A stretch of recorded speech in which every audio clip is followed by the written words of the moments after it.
I'm the notorious shrew of the entire county. Chen Shiqing is the famously kind-hearted soul around these parts, yet fate made us husband and wife. Everyone says we're a mismatched pair. Later, during the reform and opening up period, Chen Shiqing was reunited with his birth parents and reverted to his original surname, Gu. The Gu family refused to accept a daughter-in-law of questionable character, so Gu Shiqing divorced me. I was left to wither away with my illness in the countryside. He remarried in the city, to an educated youth who'd once boarded with our family years earlier. From that moment on, Chen Manqing and Gu Shiqing were strangers to each other, but mercifully, by heaven's grace, I was given a second chance at life. 1. The scorching sun turned the world into a colossal steamer, tormenting every living soul. I walked away from the production brigade with light, buoyant steps. Passing through the village entrance, I spotted Chen Shiqing mustering with others. On that sweltering day when everyone wore short sleeves or tank tops, he alone sported a faded blue long-sleeved jacket. It wasn't that he didn't feel the heat, his patched-up undershirt told the real story. That bleached-out jacket was the only presentable garment he owned. The reason he's so particular about his appearance today is that we got word the educated youth assigned to our production brigade are arriving ahead of schedule. Our village operates as a production brigade, with 3 production teams under it. As deputy leader of Team 2, he was suddenly tasked with joining members from the other 2 teams to meet the educated youth in town. Though everyone wore similarly shabby clothes, Chen Shiqing's ramrod posture made him stand out from the crowd. He spotted me, exchanged greetings with others, then walked toward me with an unusually tender smile. "Manqing, I'll get you some white rabbit candies when I go to town this time." Sugar required both money and ration coupons. Either was precious enough. White rabbit candies were even pricier, costing over 2 yuan per half kilogram. As deputy team leader, Chen Shiqing could earn at most 11 work points a day, which barely amounted to 30 or 50 cents. Hearing this, the young lads nearby couldn't help but tease. "Chen Shiqing, if you've got any money left, why not get yourself some decent clothes? Let those educated youths see what a fine young man our village has to offer." Truth be told, Chen Shiqing's looks were indeed presentable. That's why I kept giving him chance after chance. Some people even told me, "Manqing, Shiqing's been stashing secret money behind your back, and you're not even investigating. This calls for some domestic discipline." Secret funds, what a loaded term. Chen Shiqing is my parents' adopted son, and we grew up together. The villagers took it for granted that we'd eventually marry, so they tacitly accepted this ambiguous relationship between us. I refused to handle this with the same bashful smile as my past life. I glared at those people and snapped, "If any of you keep spreading nonsense and ruin my brother's chances of finding a wife, I'll report you to the brigade leader and party secretary." Since I wasn't married to Chen Shiqing yet and hadn't earned my reputation as a shrew, my words carried no weight at all. But it was enough. I just needed to draw the line between Chen Shiqing and me. Those people weren't intimidated, but Chen Shiqing panicked instead. He anxiously explained to me, "Manqing, don't listen to them. All my money is yours to manage. Please don't be mad at me, okay?" The cautious, almost pleading tone in his voice stabbed at my heart. "I'm not angry, just don't waste money on candy, and be careful on your way." I gave Chen Shiqing a reassuring smile. Chen Shiqing visibly relaxed and smiled back at me. Little did he know, that smile belonged to the Chen Shiqing who hadn't yet met He Shuilian. It would never appear again. The old Chen Shiqing, indebted to my parents, had truly taken good care of me. He handed over every penny he earned from his work points to me. Once when I stained my pants during my period, he even washed them for me by the river. That's how the village got the idea I was spoiled, but that was the only time. Since he rarely lifted a finger at home, that one act made him seem like a rare catch in others' eyes. 2. In my past life, it was also at the village entrance. Chen Shiqing promised to bring me white rabbit candies. I smiled and said yes. Then I waited for his return with eager anticipation. In the end, he gave all his sugar to He Shuilian, the female educated youth suffering from hypoglycemia. Chen Shiqing even borrowed money to buy He Shuilian 2 pairs of rubber shoes, replacing her petit bourgeois leather pumps that marked her as a capitalist's daughter, sparing her from the production brigade's gossip. Helping others is never wrong. Our parents always taught us to learn from Lei Feng's spirit of selflessness, yet he let He Shuilian move into our home, slapping me right in the face with that betrayal. Chen Shiqing was obsessive about cleanliness, so I kept our home spotless at all times. I even scrubbed the pigsty clean every single day. Running water was scarce back then, let alone in a dirt-poor village like ours. Every household in the village had to fetch water from the old well at the village center. Our two-person household with Chen Shicheng required more daily water hauling than families of 6. I had to make the trips before dawn to avoid peak hours. Chen Shicheng grew impatient when kept waiting too long. The sudden arrival of educated youth during harvest season forced the production brigade to convert the old communal dining hall into temporary dormitories. The place was small, barely enough to accommodate some of us. The rest had to be scattered among different households. After our parents passed away, we had an extra room in our house. Chen Shicheng and I left that room untouched, keeping it exactly as it was. Cleaning it daily gave us the illusion that our parents were still here. In my past life, when Chen Shicheng went to town to fetch the educated youth, the brigade secretary came to me. "Manqing, I know this pains you, which is why I've kept your parents' house untouched all this time, but these educated youths coming to our village are here to help develop the countryside. We can't leave them without proper housing. After my parents passed, the villagers did lend us their support. Times are tough for everyone, yet they're still willing to lend us a hand. I have no reason to object." The one who disagrees is Chen Shicheng. "He's a neat freak," Chen Shicheng told me. "Manqing, this is our home. I don't want outsiders living here." I understood what he meant. He's known as the nicest guy on the team. There's no way he'd turn anyone down. To spare Chen the awkwardness, I invoked my parents' honorable sacrifice for the village as justification to keep the house. Yet in the blink of an eye, Chen Shicheng had He Shuilian move in. Everyone got their happy ending, except me. People all thought Chen Shicheng had spoiled me into becoming this unreasonable. After that, no matter what happened, the production team always took Chen Shicheng and He Shuilian's side, blaming everything on me. The moment I woke up in my new life, I went straight to the production brigade and volunteered to spare a room for the educated youth. The brigade leader was utterly surprised, since I'd initially refused. The party secretary later had to enlighten me through ideological persuasion. The secretary asked why I'd changed my mind. I lowered my head and muttered awkwardly, "My brother values cleanliness. He doesn't want anyone else living here." But, I raised my head to meet the party secretary's gaze, my voice resolute. "My parents were martyrs. As their child, I shouldn't be selfish." The secretary praised me. "Manqing, you're a good girl." I shook my head. "No, I'm not. I shouldn't have abandoned my principles just because of my brother's wishes," the party secretary said.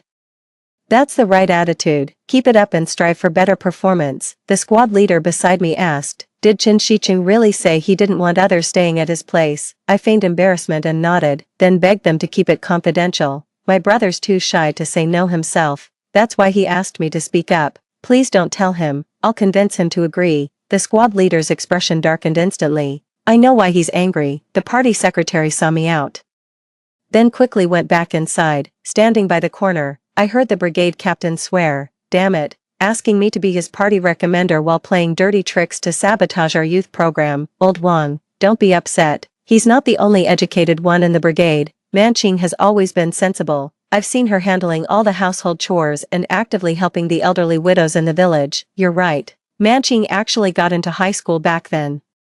But she gave her spot to Shicheng. If we're being honest, she's the true daughter of old Chen and his wife. The real deal through and through." I didn't stay to hear more. With a light chuckle, I walked away from the production brigade at a brisk pace. 3. Manqing, you shouldn't have gone to the brigade leader and the party secretary without discussing it with me first. Chen Shicheng confronted me. He looked at me with disappointment. Accustomed to me backing down first, truth be told, I was the truly disappointed one. Whenever He Shuilian was around, Chen Shicheng would lose himself, blinded by the humiliation burning through him. He failed to notice the two frail female educated youths lingering outside the door, their luggage at their feet, hesitating whether to enter. I imagine his heart must have ached terribly today upon seeing He Shuilian, that delicate beauty from the city. He Shuilian always projected an image of exquisite fragility, carrying an air of aristocratic grace even city girls lacked. As for Chen Shicheng, known to everyone as that kind-hearted soul, he felt duty-bound to protect such a vulnerable young woman.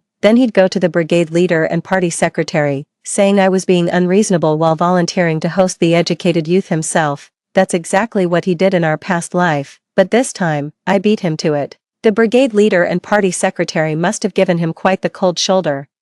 I gave Chen Shicheng a pitiful look and said, "Bro, I'm sorry for acting on my own, but I knew you're too kind-hearted to let the educated youth go homeless. That's why you went to the party secretary to arrange their stay at our place." My words were absolutely impeccable. He was just too eager to show off. hastily painting me as irresponsible in front of the secretary and brigade leader to highlight his own selflessness. But this time, his scheme backfired spectacularly. Chen Shicheng gave a resigned chuckle, putting on his best big brother act. "Make sure to tell me in advance next time you do anything," I murmured in acknowledgement, then flashed a radiant smile toward the doorway. "Are you the educated youth from the city? I've cleaned the house, you can move right in." I didn't bother to see how dark Chen Shicheng's expression had turned. I helped carry their belongings inside and placed them in my parents' room. The two female educated youths murmured their thanks. I agreed to host the educated youths, but I made it clear to the party secretary that our better living conditions should only accommodate those truly in need. I waved it off casually. "You're here to support rural development. If anything, we should be thanking you. He Shuilian is the rotten apple that spoils the whole barrel." Most of the educated youth were genuinely hardworking, though initially unaccustomed to the grueling farm work.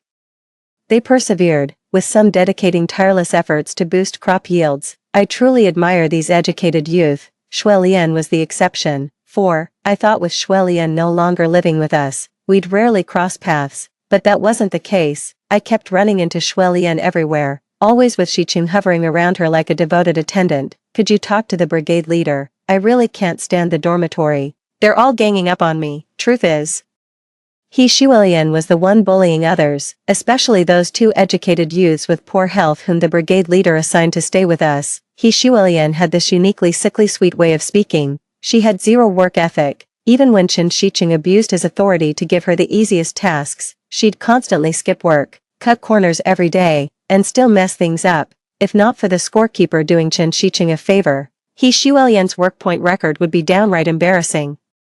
Nobody wanted to be grouped with He Shuilian. In my past life, Chen Shicheng selfishly paired me with He Shuilian. Officially, I was assigned to help educated youth learn farm work, but really, I just ended up doing He Shuilian's share. He Shuilian's only job was to play the perfect lover to Chen Shicheng. In the end, she even took credit for all my hard work, while I got stuck cleaning up her messes. Over my dead body will He Shuilian get her way?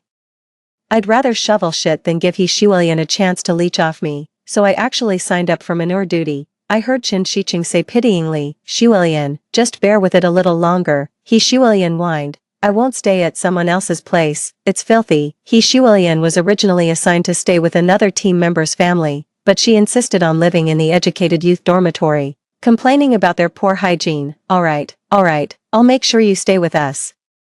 A day apart feels, He Shuilian continued, like 3 autumns, and Xingzhou holding a manure ladle and I exchanged bewildered glances. Even the stench of manure wasn't as nauseating as their flirting. The moment they left, and Xingzhou and I simultaneously gagged in perfect sync. Who'd have thought people would actually flirt in front of an outhouse? They probably thought nobody would visit the latrine at noon, hence the audacity. Little did I know, and Xingzhou and I were right behind the outhouse. 5. And Xingzhou was the newly arrived educated youth. When tasks were assigned, he volunteered for the night soil collection duty. All the educated youth felt indebted to him yet unconsciously kept their distance. Without memories of my past life, I'd probably have dismissed Xingzhou as an oddball too, keeping my distance on Chen Shicheng's advice.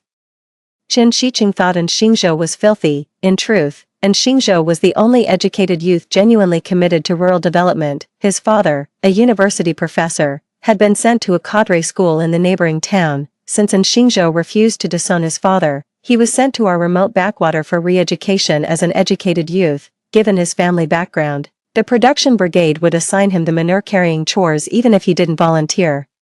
Everyone agreed that re-education meant doing the hardest, most grueling labor, and Xingzhou was a decent man. The austere life as an educated youth never dimmed his determination to serve the people. The national college entrance exams were reinstated. I heard he continued his studies in an agriculture-related field. I ran into him once years later, and Xingzhou made a brief appearance as a representative at the town's agricultural technology seminar.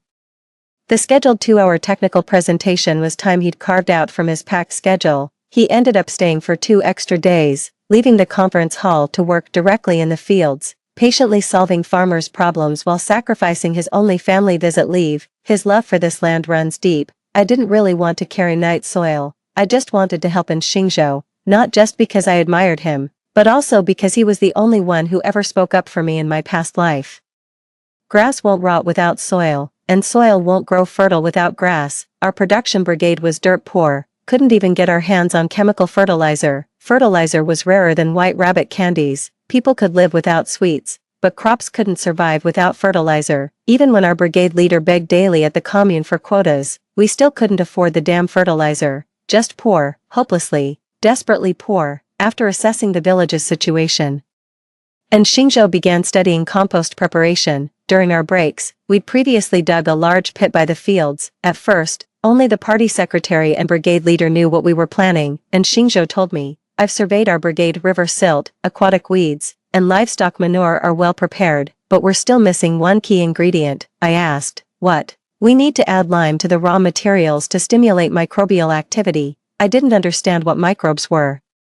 But since Xingzhou said it was necessary, I'd go ask the production brigade. I had more sway there than he did. I nodded. "All right, I'll talk to the brigade leader. This should be easier to get than fertilizer." And Xingzhou smiled. His smile was charming, carrying the refined confidence of a scholar. And Xingzhou asked, "Chen Manqing, do you really have that much faith in my success?" "Yes, I believe in you wholeheartedly. What if we fail?" "Then we'll start over," I replied casually, adding, "I'll be right there with you." And Xingzhou paused, then smiled. "It'll work, Chen Manqing." This composting method was already tested in the village where my classmate was sent to work. "Good, I'll go ask the brigade leader for some lime then." I waved at him and walked away. "Chen Manqing," and Xingzhou suddenly called out to me. I turned back, looking at him in confusion. "Catch," and Xingzhou tossed something my way, out of instinctive trust. I reached out to catch it before my brain even registered the action. 3 white rabbit milk candies. He gave me a reassuring smile, signaling everything was fine. The candies had partially melted in my pocket, yet they remained deliciously sweet, so sweet it left a bitter taste in my heart. So this is the white rabbit candy Chen Shicheng gave He Shuilian. Nothing special after all. My mind swirled with countless thoughts, yet my steps remained resolute as I marched toward the production brigade. And Xingzhou needed compost pits. That's what we'd been digging earlier. I've already reported this to the production brigade. I'm willing to vouch for Xingzhou. The brigade leader and party secretary support anything that boosts production, which is why they hold Xingzhou in high regard. In the past, Chen Shicheng disliked the smell on Xingzhou and repeatedly ignored his composting proposals, failing to report them promptly. That year, the harvest was poor. The village where Xingzhou was sent for rural work had a bumper harvest that year thanks to successful compost fermentation, earning provincial recognition and becoming a hot topic. Our village didn't send anyone to learn composting techniques until the following year, but that single year of famine devastated countless families. When people go hungry, their immune systems weaken, making them more susceptible to illness. When illness strikes a person, the whole family collapses. I won't let this happen again. 6. I walked along the field ridge, heading toward the production brigade. Workers began trickling into the fields for their daily labor. Several young lads nearly tumbled into the irrigation ditch while gawking at me instead of watching their step. The villagers greeted me with warm, friendly smiles. At that moment, I truly felt reborn, far from being the village shrew. I was actually the belle of the countryside, before marrying Chen Shicheng. Matchmakers practically wore out our doorstep. Back then, Chen Shicheng would always play the jealous card, feigning illnesses to keep my attention. I originally saw him as nothing more than an older brother figure, just 1 year my senior. I was always the one looking after him more. Before Dad passed, he told Mom that since Chen Shicheng had lost his parents and we'd taken him in, we must take good care of him. Later when Mom was dying, she left me with the same instruction.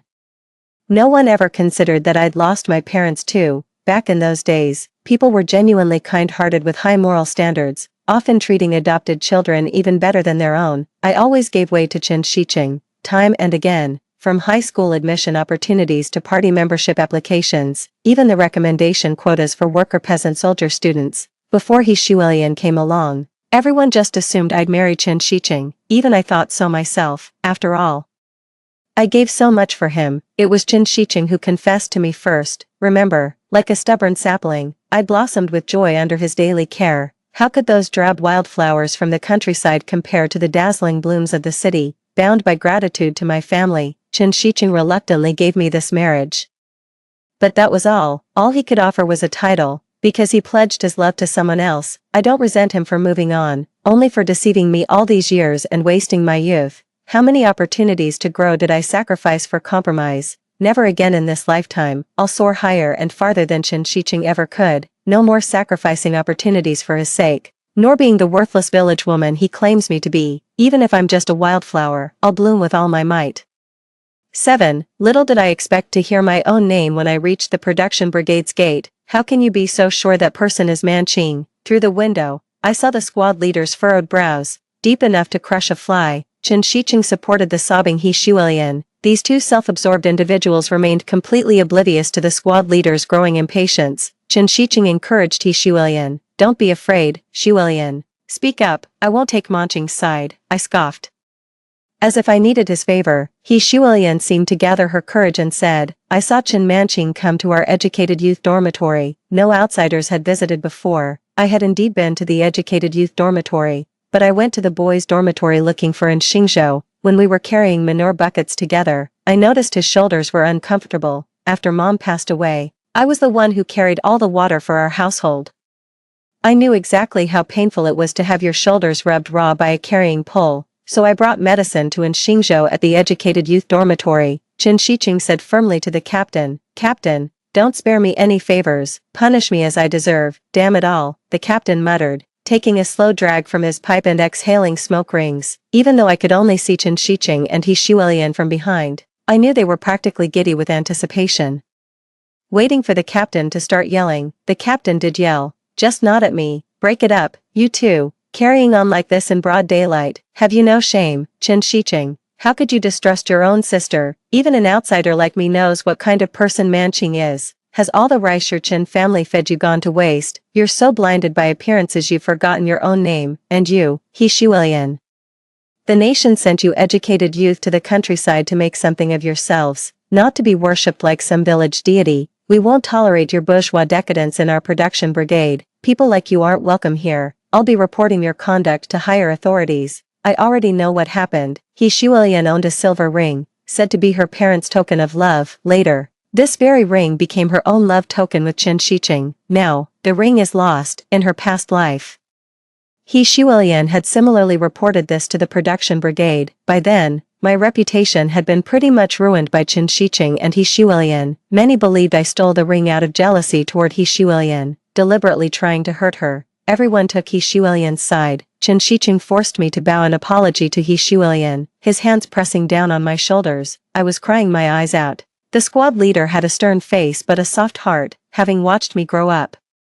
He still spoke up for me. After publicly scolding me a few times and promising to help He Shuilian find her ring, he managed to smooth things over. At that moment, I absolutely loathed Chen Shicheng. He Shuilian's ring was eventually found. She explained that it had accidentally slipped deep into her luggage and got buried under some clutter, but I waited till my dying day, and still her apology never came. I walked straight into the production brigade's headquarters. The brigade leader spotted me first and said, Manching, perfect timing, some are accusing you of theft, which I don't believe. How should we handle this? Chen Shicheng looked at me sternly. Manching, one must own up to mistakes, otherwise, you disgrace your parents' legacy as revolutionary martyrs. I shot Chen Shicheng a sidelong glance. He wasn't worth looking at directly, I told the brigade leader. Just because I've been to the educated youth site doesn't prove I stole anything. But to clear my name, I'll let everyone search my room, on one condition. Since her belongings went missing at the youth site, that place should be searched too. The brigade leader nodded and went out to summon people. He Shuilian nestled in Chen Shicheng's arms, wearing a triumphant smirk. That's the smirk of a successful scheme. But how could I possibly let her have her way? Want to move into my house, then get the hell out with Chen Shicheng. 8. There's quite a crowd gathered at my doorstep. Thanks to He Shuilian's loudmouth propaganda and Chen Shicheng's cooperation, everyone dropped their work, willing to forfeit their work points just to join the commotion. The murmur swirled around, not all of them about me. Some were criticizing Chen Shicheng, saying he'd forgotten basic decency. After all, my parents raised him for years. Even if I was wrong, he shouldn't have taken sides against me. Chen Shicheng's face burned with shame upon hearing the news. The party secretary hurried back as well. Once everyone had gathered, the team leader selected a few men to conduct the search. The secretary warned them not to damage anything in my home, to avoid accusations of moving contraband. I remained standing at the front gate. After waiting over half an hour, the search party emerged empty-handed. He Shuilian looked incredulous while Chen Shicheng appeared somewhat embarrassed. He Shuilian turned to leave. I called out. So we're following Comrade He to inspect the educated youth dorm now, right? The brigade leader declared firmly. Correct. He Shuilian shot me a venomous glare. I chuckled and trailed leisurely behind the crowd. The two female educated youths staying at my place gave me an almost imperceptible nod. I gave them a grateful smile. No matter how unwilling He Shuilian was, with so many onlookers around, she couldn't possibly weasel out of it. Chen Shiqing coaxed her. Don't worry. We'll definitely help you find it. He Shuilian showed no sign of satisfaction whatsoever. When she saw me smiling at her, her expression turned even uglier, her eyes fixed rigidly on the dormitory interior. Her only intention was to frame me, nothing more. It took me a lifetime to finally understand this truth. But one thing I've never figured out, why did she harbor such intense malice toward me? The youth dormitory housed many people, making it difficult to conduct a proper search. The party secretary suggested, a ring is such a small item, comrade, he might have misplaced it. Let's start by checking her belongings first. That shouldn't be a problem, right, comrade? The secretary posed this question to He Shuilian with a smile, in full view of everyone. Not wanting to offend the secretary, He Shuilian had no choice but to grit her teeth and agree. Within minutes, the brigade leader's wife found the ring hidden in the lining of He Shuilian's suitcase. She showed it to everyone before handing it to He Shuilian. The brigade leader asked, "Take a look, is this yours?" He Shuilian had previously flaunted this ring in front of the educated youth. Before she could answer, one of them blurted out, "That's the one." Left with no choice, He Shuilian had to admit it was the ring she'd lost. She heaved a sigh of relief. Visibly unburdened by the recovered ring, the missing item was right there in her suitcase, exactly where it should be. The brigade leader scowled. "Next time, keep track of your own belongings. Don't think you can falsely accuse our good comrades just because you're from the city," the party secretary added. Comrade Chen Manqing has submitted her party membership application. Given her outstanding performance, the organization has approved it. Thankfully the truth came out, otherwise. He Shuilian, you'd be guilty of slandering a party member, which demonstrates distrust in the party itself. The brigade secretary was always approachable, and he couldn't stand He Shuilian's nonsense. He Shuilian had no idea how much weight the secretary's words carried. Vicious and foolish by nature, she'd simply been blessed with uncanny luck in her previous life. Everything had gone her way. Only Chen Shiqing panicked. He urgently asked the secretary, "Why was it Chen Manqing's party membership application? Didn't I submit mine?" The brigade leader snapped. "How dare you even bring that up? The production brigade trusted you enough to make you deputy leader of Team 2, but have you fulfilled your responsibilities?" He Shuilian is a Black 7 category. The state sent her to the countryside to be re-educated and break her privileged habits, but you, instead of helping her improve, you've adopted her ways, abusing your position for special treatment and personal gain. This was the gravest accusation of our time, though in a few years He Shuilian's status would no longer be an issue. But Chen Shiqing couldn't foresee the future. Chen Shiqing turned deathly pale, convinced his life was over. He Shuilian stepped forward with visible courage and addressed the brigade leader, even as the team captain. "You shouldn't talk about Chen Shiqing like that. It's my poor health that made him." Silence. Before He Shuilian could finish, Chen Shiqing snapped at her angrily. He Shuilian's eyes welled up with tears. "I was defending you, and you yell at me. You don't love me anymore." Chen Shiqing couldn't care less about love now. All he knew was that the woman before him had ruined his future. He glared at He Shuilian with murderous eyes. I chuckled. Is this their so-called undying love? How fragile it turned out to be. 9.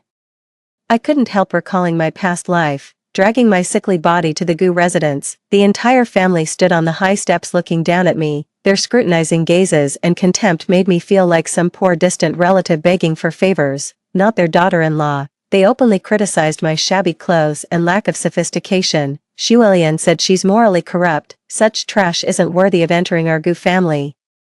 The Gu family made their fortune riding the wave of China's reform and opening up, so naturally they'd look down on a country girl like me. Yet barely a few years into the reforms, they'd already forgotten how my parents took Gu Shiqing in, shared my rations, and raised their son through hardship. As the Gu family's future daughter-in-law, He Shuilian stood beside Gu Shiqing, their fingers tightly interlaced. My life hung in the balance while they reveled in marital bliss. Now, my rebirth has derailed their life paths. Would Gu Shiqing still fall for the capitalist heiress everyone avoids? Would He Shuilian still love a penniless Gu Shiqing who remains unrecognized by his family? The answer is undoubtedly no. I watched their dogfight with a cold sneer. The team leader and secretary couldn't stand it anymore and told everyone to get back to work. I raised my voice. Hold on, everyone, I've got something to say. The secretary asked me gently, Manqing, what else is there?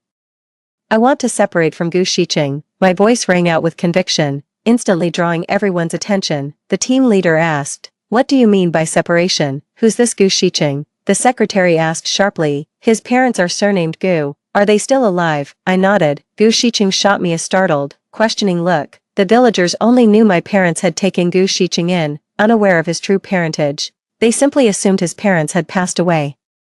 My parents kept his origin secret for his own protection, yet Gu Shiqing grew to resent them, blaming their secrecy for preventing him from reuniting with his wealthy biological parents. Later, he took out his resentment toward my parents on me. He completely forgot that he had already found his birth parents. He simply chose not to acknowledge them. The party secretary asked, who are his parents? Where are they? Gu Shiqing's lips trembled as he shook his head at me. Manqing, Manqing. He couldn't find any more words, just staring at me pleadingly. The brigade leader, a native of the area, was prompted by the party secretary to ask, there was a woman named Fan Yen in our brigade who married a man surnamed Gu from the neighboring county. Her husband got arrested for profiteering and was sent for re-education. Fan Yen came back to her parents' place once when she was heavily pregnant, but never returned even after her parents passed away. Could they be his parents? I nodded and said, my brother was abandoned at our doorstep before my parents adopted him. There were no keepsakes left. My parents had suspected they might be his birth parents, but never dared to confirm it. For my brother's sake, they avoided making inquiries. But a while ago, when I went to town, I accidentally heard my brother calling someone dad. After asking around, I found out that man had been released from prison. Gu Shiqing's face turned ashen, then deathly pale. I stared at him coldly, thinking to myself, this is truly the end. Who would dare recommend the son of an ex-convict to become a worker peasant soldier student for university? My parents were martyrs renowned across the province. When I came of age, the provincial government granted me a university admission quota, allowing me to be recommended as a worker peasant soldier student. When Gu Shiqing asked for it, I yielded my spot to him. After graduating, Gu Shiqing was assigned a prestigious job, freeing him from toiling in the fields. Gu's father struck it rich unexpectedly, and a few years later, rode the wave of China's reform and opening up to build a family fortune. Gu Shiqing reunited with his parents and pulled strings to help He Shuilian return to the city, completely forgetting about me. His legally wedded wife still stuck in the countryside, now that Shiqing's father's status as a convict has been exposed.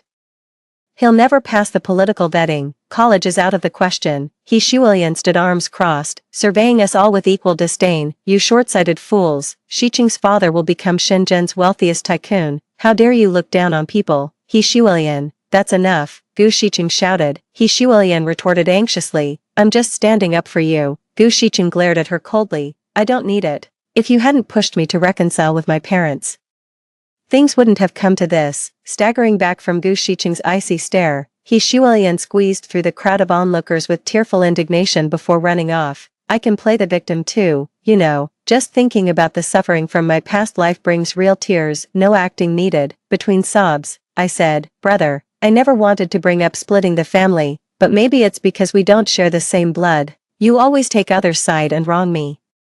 Gu Shiqing approached me and said gently, Manqing, give me one more chance, won't you? I feigned confusion as I looked at him. What do you mean, Manqing? I didn't mean to give you the cold shoulder. I was just worried seeing you associate with backward elements like in Xingzhou. My concern got the better of me. This would never happen after we're married. I couldn't suppress a derisive laugh. The party secretary wrapped his arms around the brigade leader's waist, barely preventing him from kicking Gu Shiqing. Damn it, have some decency. I'm still here. The old Qin couple gave their lives for this village, and their daughter is the village's daughter. She's my own flesh and blood. As long as I'm breathing, you won't lay a finger on Manqing. The surrounding villagers murmured in agreement. I turned to Gu Shiqing and said, there's nothing improper between Xingzhou and me, whether you believe it or not. Don't you dare slander people with that filthy mouth of yours. No sooner had I spoken than I spotted Xingzhou emerging from the crowd of onlookers. He smiled faintly, with an inexplicable loneliness in his expression. 10. Regarding the issues between Gu Shiqing and He Shuilian, Gu's problems were more severe. The production brigade even held a special meeting to discuss whether he should stay or leave. First, Gu Shiqing was stripped of his proud position as deputy leader of Team 2. As the brigade captain put it, empowering someone like him would be utterly irresponsible toward the other team members. No one objected, not even those who had once benefited from Gu Shiqing's favors. because what he did for He Shuilian went way too far. Some said he'd lost his mind. No one pulls strings for their own people that blatantly, as if everyone else were blind. Secondly, the team also sent someone to verify Gu Shiqing's identity. Gu Shiqing was indeed the infant the brigade chief had mentioned. In other words, he truly was the son of that convict sent to labor reform. In our era, political stance and family background determined everything. Gu Shiqing's future was effectively ruined. Without splitting households, the brigade decided to transfer his residency registration back to his biological father's family. Except there was an unexpected twist. Gu Shiqing's mother had long since remarried. The wealthy father Gu Shiqing was persuaded by He Shuilian to acknowledge turned out to be a freshly released convict. He Shuilian painted a rosy future for Gu Shiqing if they acknowledged each other now and served him well. All the family fortune would be his when the man prospered. They had such beautiful dreams. Little did they know, Gu Shiqing's biological father suddenly changed his mind and refused to acknowledge his own son. And Xingzhou told me this story he'd heard at the educated youth outpost as if it were some joke. I actually laughed out loud, though honestly, it's understandable. This is what they call, like father, like son, the next generation inheriting the inherent pettiness and selfishness of their predecessors. Gu Shiqing probably never considered that in his past life. Had he not held a respectable city job or possessed a prestigious university degree, why would they have acknowledged him at all? When He Shuilian took Gu Shiqing to reunite with his relatives, the man had just been released with nothing to his name, suddenly presented with the son of a deputy production brigade leader. Why pass up such an opportunity? But now that Gu Shiqing's in trouble, the moment he became a liability rather than an asset, abandonment was inevitable. Gu Shiqing used to treat me decently, but when He Shuilian, who's prettier and better at coaxing people, showed up, he made that choice too. Gu Shiqing is no longer part of our production team. He Shuilian's issue isn't major, but it's trickier to handle. For falsely accusing me, a simple, sorry, my mistake from her would suffice. There was only superficial ambiguity between her and Gu Shiqing, with no actual relationship to warrant disciplinary action. The party secretary suggested to the brigade captain, falsely accusing a good comrade reflects ideological shortcomings. Since we can't resolve this properly, we should report truthfully to the commune and await their instructions. Comrade Manqing mustn't be wronged. Unfair handling of this matter would demoralize the rest of the team. The brigade captain agreed. Before the commune's decision arrived, He Shuilian went missing. 11. The brigade leader and party secretary questioned everyone at the educated youth outpost, but no one knew where she'd gone. After what happened, people avoided He Shuilian like the plague, afraid misfortune would rub off on them. So genuinely nobody knew her whereabouts. I suspect there's probably one person who knows where she went. Following the brigade leader and party secretary, and Xingzhou, and I tracked down Gu Shiqing. I was stunned by the sight before me. In a dilapidated thatched hut, Gu Shiqing lay unkempt on a straw mat, casually picking his teeth with a stalk of hay while reeking of alcohol. I took an involuntary step back in disbelief, and Xingzhou stepped forward and positioned himself protectively in front of me. The brigade leader asked, "Do you know where He Shuilian went?" Gu Shiqing gave us a lazy glance, particularly eyeing me who was being shielded by an Xingzhou behind him, and sneered, "Who knows?" She said she was going home, headed into the mountains. The brigade leader and the party secretary exchanged glances. The mountains around here may not stretch for thousands of miles, but they're deep and treacherous, with wolves and other wild beasts roaming about. Only groups of adults dare venture in. That's where my father had the accident that ultimately took his life. I can't stand He Shuilian, but a life is still a life. The team leader and secretary immediately turned to leave, probably to mobilize a rescue team for the remote mountains. I glared at Gu Shiqing in fury. You claim to love her, yet you just let her walk to her death. Gu Shiqing cast me a patronizing glance. Like it? Is affection some kind of rare treasure? I used to like you too, remember? Do you still like me now? I looked at him with disappointment. The old Gu Shiqing was ambitiously driven by self-interest, yet at least he maintained a positive outlook. Now he's slumped like hopeless, worthless sludge, and Xingzhou, unwilling to let me get entangled with Gu Shiqing again, whispered, "The captain's already sent people to search. Shall we go see if we can help?"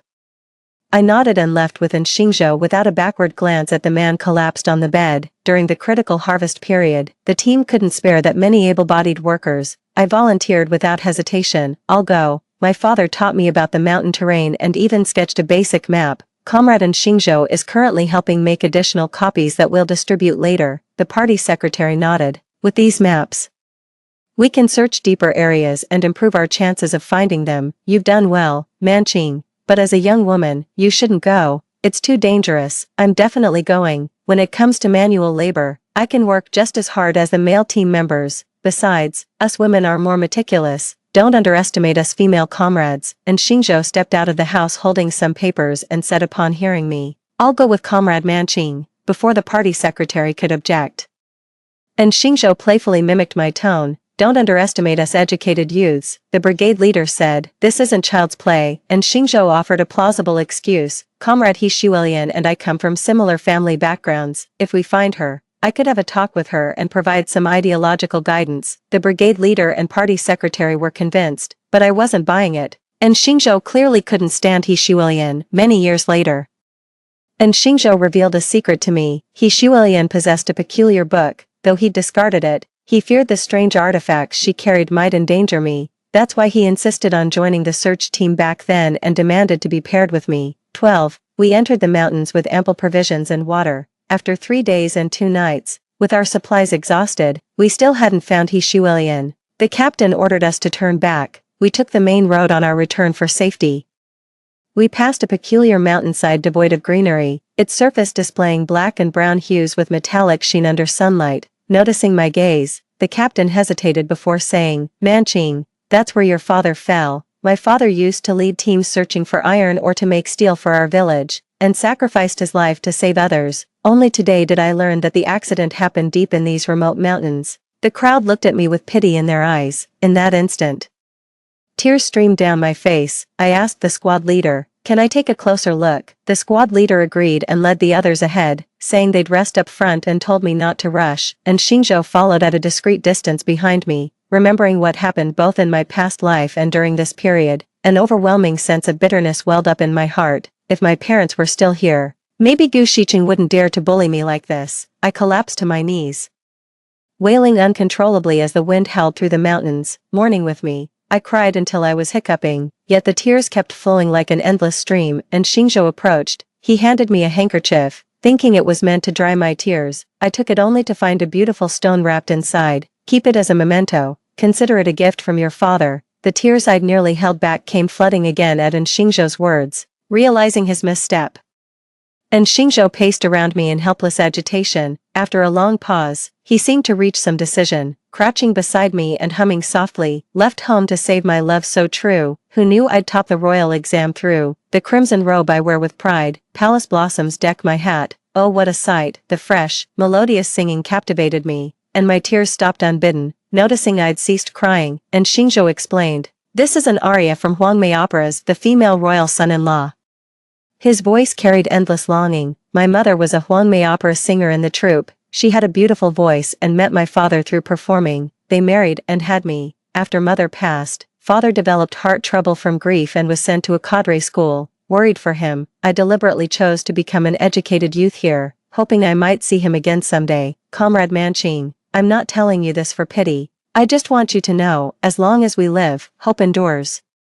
Like this band Huangmei Opera, though forbidden on stage, its melodies live in my memory, and others remember too. That's hope. He entrusted me with his most private sorrow. While I sympathized with his plight, his story kindled quiet determination in me and admiration for his resilience. One day, our nation will resonate with such opera melodies again. When that day comes, we'll sing out loud all the emotions this muted era has suppressed. Will that day ever come? I asked myself.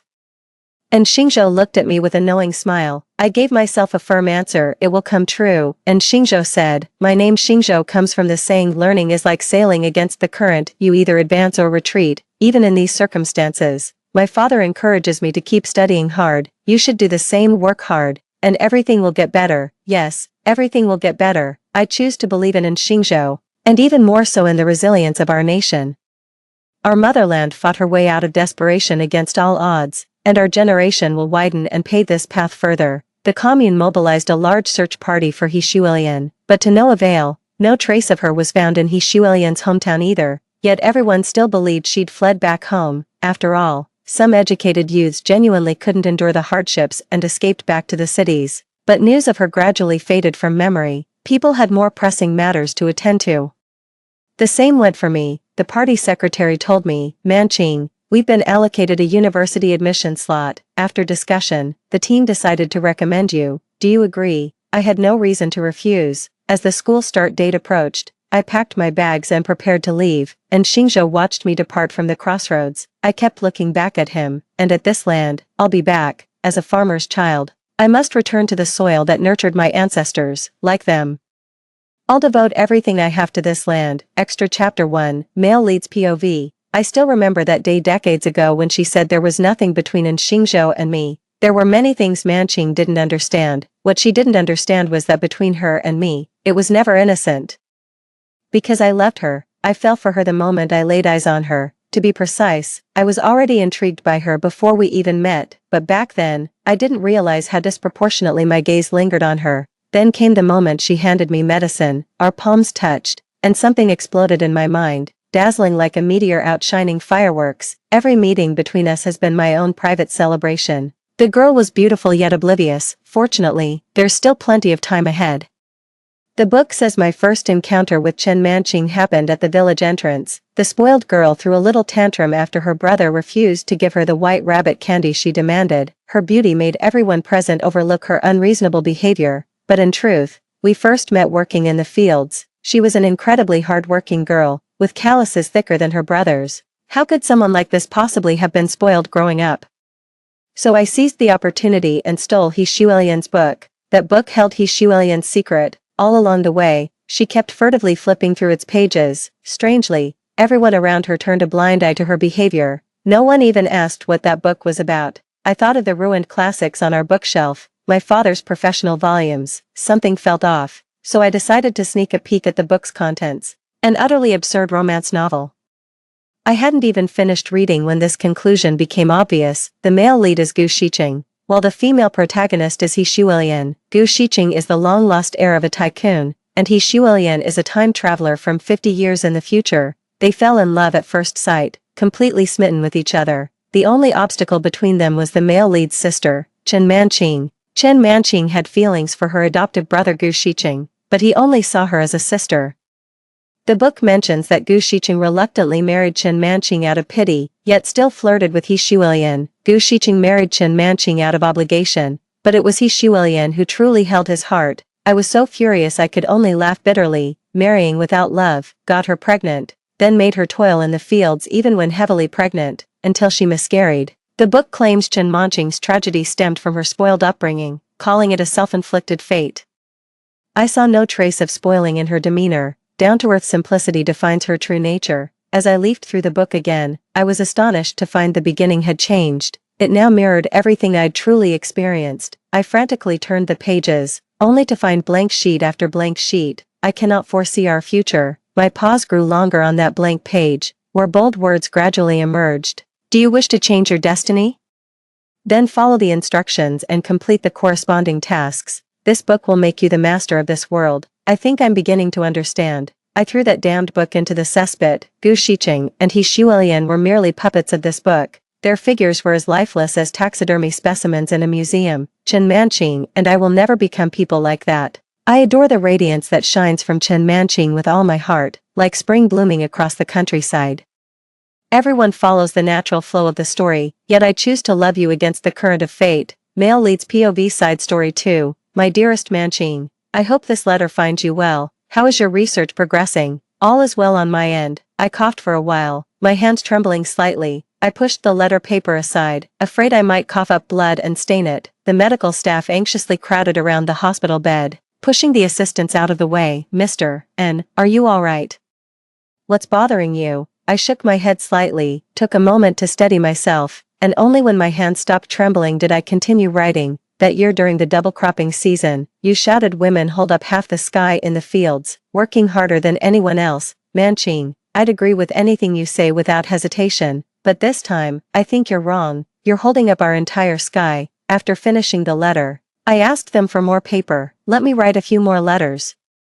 Mail them out monthly so Manqing will think I'm still alive. It'll spare her grief a little longer. The medical staff choked up as they urged me. Mr. N, your condition is deteriorating. You should rest now. My assistant turned her head away, unable to meet my gaze, tears glistening in the corners of her eyes. I sensed something was wrong. My heart clenched instantly as I asked her, What happened to Manching? Tell me the truth. The assistant's voice trembled with tears. Professor Chen.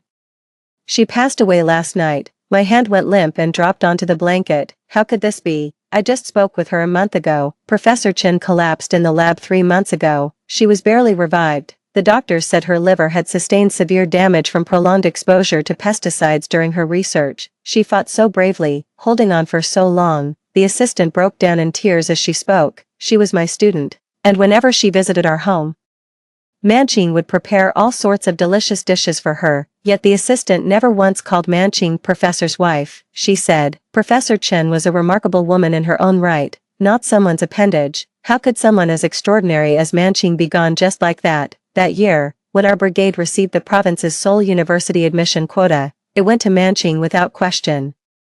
Her parents, one died rescuing teammates during a perilous iron ore expedition for the village's steel production. The other perished in flash floods after broadcasting evacuation warnings, leaving only final words before the waters engulfed the station. After careful deliberation, Manching chose to major in pesticide science, with only a middle school education. Manching found herself suddenly immersed in university-level studies. In her letters to me, she described her days as both grueling and fulfilling. It took her tremendous effort just to keep pace with her classmates, yet she had no regrets. Comrade Xingzhou, I was recommended for university admission. There's a slogan on campus, the people sent me to college, and I study to serve the people. I must work harder to contribute to society sooner. I replied, Comrade Manching, your dedication truly moves me. Wishing you academic success. Later, when the National College entrance exams resumed, I also pursued agricultural studies. We still corresponded frequently, though we dropped the comrade from our salutations, because we were together. But our careers kept us apart most of the time. The harsh hospital lights blurred through my tears as I slowly collapsed onto the bed. The sounds of mourning grew faint in my ears. Manching, I'm here. Story 2. I died on the delivery table. Hemorrhaged before I could even hold my baby. As I drew my last breath, my husband, the brilliant surgeon, was comforting his childhood sweetheart. When I opened my eyes again, I'd returned to the day before childbirth. My husband came home from his studies covered in travel dust, carrying the scent of snowflakes and another woman's perfume. I smiled, choosing not to expose his clumsy lie. This time, I'll bring our child safely into this world, but the father won't be part of the picture. 1. I was reborn 3 hours after death. The moment consciousness returned, the excruciating pain of torn birth canals and ebbing life still felt seared into my bones. I jolted upright in bed, gasping for air, my maternity dress soaked through with cold sweat. Outside, the north wind howled through the window frames, making them creak. The wall calendar clearly showed, December 4th, 1983, I'd come back, returned to the day before I bled to death. A sharp hiss escaped my lips as the familiar cramping pain radiated through my lower abdomen, my hands instinctively flying to cradle my belly. My baby was still there, the son I'd fought tooth and nail to protect in my past life, the child I never got to hold even as I drew my last breath. Xiaolan, you're awake. Is your stomach bothering you? Mother-in-law Zhou Shouyun walked in carrying a steaming bowl of egg custard, her brows furrowed with worry. That Changfeng. Of all times to go off to some useless training right when you're about to give birth. It's been days without so much as a phone call. My eyes grew moist as I looked at her. In my past life, it was this kind mother-in-law who defied everyone's objections and insisted on bringing my son back to the Gu family, keeping him out of that scheming Suwan's clutches. Little did she know, her precious son Gu Changfeng wasn't studying at all at that moment. He was keeping vigil at the hospital, accompanying his childhood sweetheart Suwan, who had congenital heart disease. Mom, I'm fine. I shook my head and took the steamed egg custard. The warmth spreading through my fingertips felt so real it brought tears to my eyes. Suppressing the surge of emotions, I kept my voice steady. Mom, is Changfeng coming back soon? The moment I spoke, familiar footsteps echoed from outside the door. Gu Changfeng pushed the door open, still carrying the chill from outside. His handsome features couldn't conceal his exhaustion. Seeing me, he paused briefly before striding over. Why are you up? Your due date's just around the corner. Don't move around too much. His voice remained as deep and pleasant as ever, yet what caught my attention was the faint trace of vanishing cream lingering around his collar. It was Suwan's favorite brand, the only one of its kind in the entire compound. In my past life, I'd been completely fooled by that scent and the excuse, she's ill. You're back. I looked up and gave him a weak smile. I thought you'd be spending New Year's elsewhere. The barb in those words wasn't lost on Zhou Shouyun. Her sharp eyes raked over her son. Finished your training. Old Zhang told me the hospital program runs through the day after tomorrow. Where exactly have you been? Gu Chongfeng's gaze faltered, his fingers pausing at his collar button. An urgent matter came up. I got leave to return early, Mom. Xiaolan, go ahead with dinner. I need to step out briefly. That phrase again. That's exactly what he said in my past life. Then he left, and the next thing I knew, I was bleeding to death on the delivery bed. Watching him scramble to get away sent chills down my spine. Fine, saves me the trouble of arguing. I remained silent, just bowing my head quietly as I stirred the egg custard in the bowl with my spoon. A scalding tear suddenly dropped into the bowl, spreading faint ripples across the surface. Oh, you silly child. Zhou Shouyun couldn't take it anymore and grabbed his arm. Xiaolan's this far along in her pregnancy. What could possibly be more urgent than your wife giving birth? Even if the sky were falling, it'd have to wait till tomorrow. Tonight, you're not going anywhere, Mom. Gu Chongfeng's brow furrowed deeper. It's not what you think. Suwan's situation, it's urgent. Suwan, always Suwan. Zhou Shouyun's temper flared up instantly. Who is she to you, however urgent her situation is? Can it possibly compare to your wife giving birth? Gu Chongfeng, mark my words. If you dare step out of this house today, you're no longer my son. The uncharacteristic steel in my mother-in-law's tone was something I'd never witnessed in my past life. Perhaps my vulnerability had awakened her protective instincts. Gu Chongfeng froze at the rebuke, his expression darkening. He shot me a reproachful glance. As if blaming me for speaking out of turn, I ignored him, just staring stubbornly with pleading eyes. Chongfeng, don't go. I'm scared. My voice came out barely above a whisper, trembling perfectly to convey a pregnant woman's fear and helplessness. This was his final chance. He stared at me with deep furrows between his brows, remaining silent for what felt like an eternity. The air in the room grew thick with tension. I could even hear my own heart pounding like a war drum. Finally, as if reaching some resolution, the tension in his forehead eased slightly. He walked over and patted my head, but his gesture felt half-hearted. Don't overthink it. I'll be back soon. His tone softened, yet there wasn't the slightest intention to stay. Suwan, she's an orphan and has been frail since childhood. I need to check on her. Here we go again. It's always Suwan who's the most pitiful.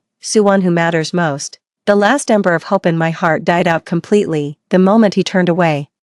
All expression vanished from my face, my gaze turning as cold as the winter frost outside. Zhou Shouyun trembled with rage, pointing at his retreating figure and cursing. You good-for-nothing fool. You'll live to regret this. Gu Chongfeng's footsteps faltered for just a moment before he vanished into the night without looking back. The moment the door slammed shut, I collapsed as a sharp, twisting pain shot through my abdomen. It's happening. A full 6 hours earlier than last time, Mom.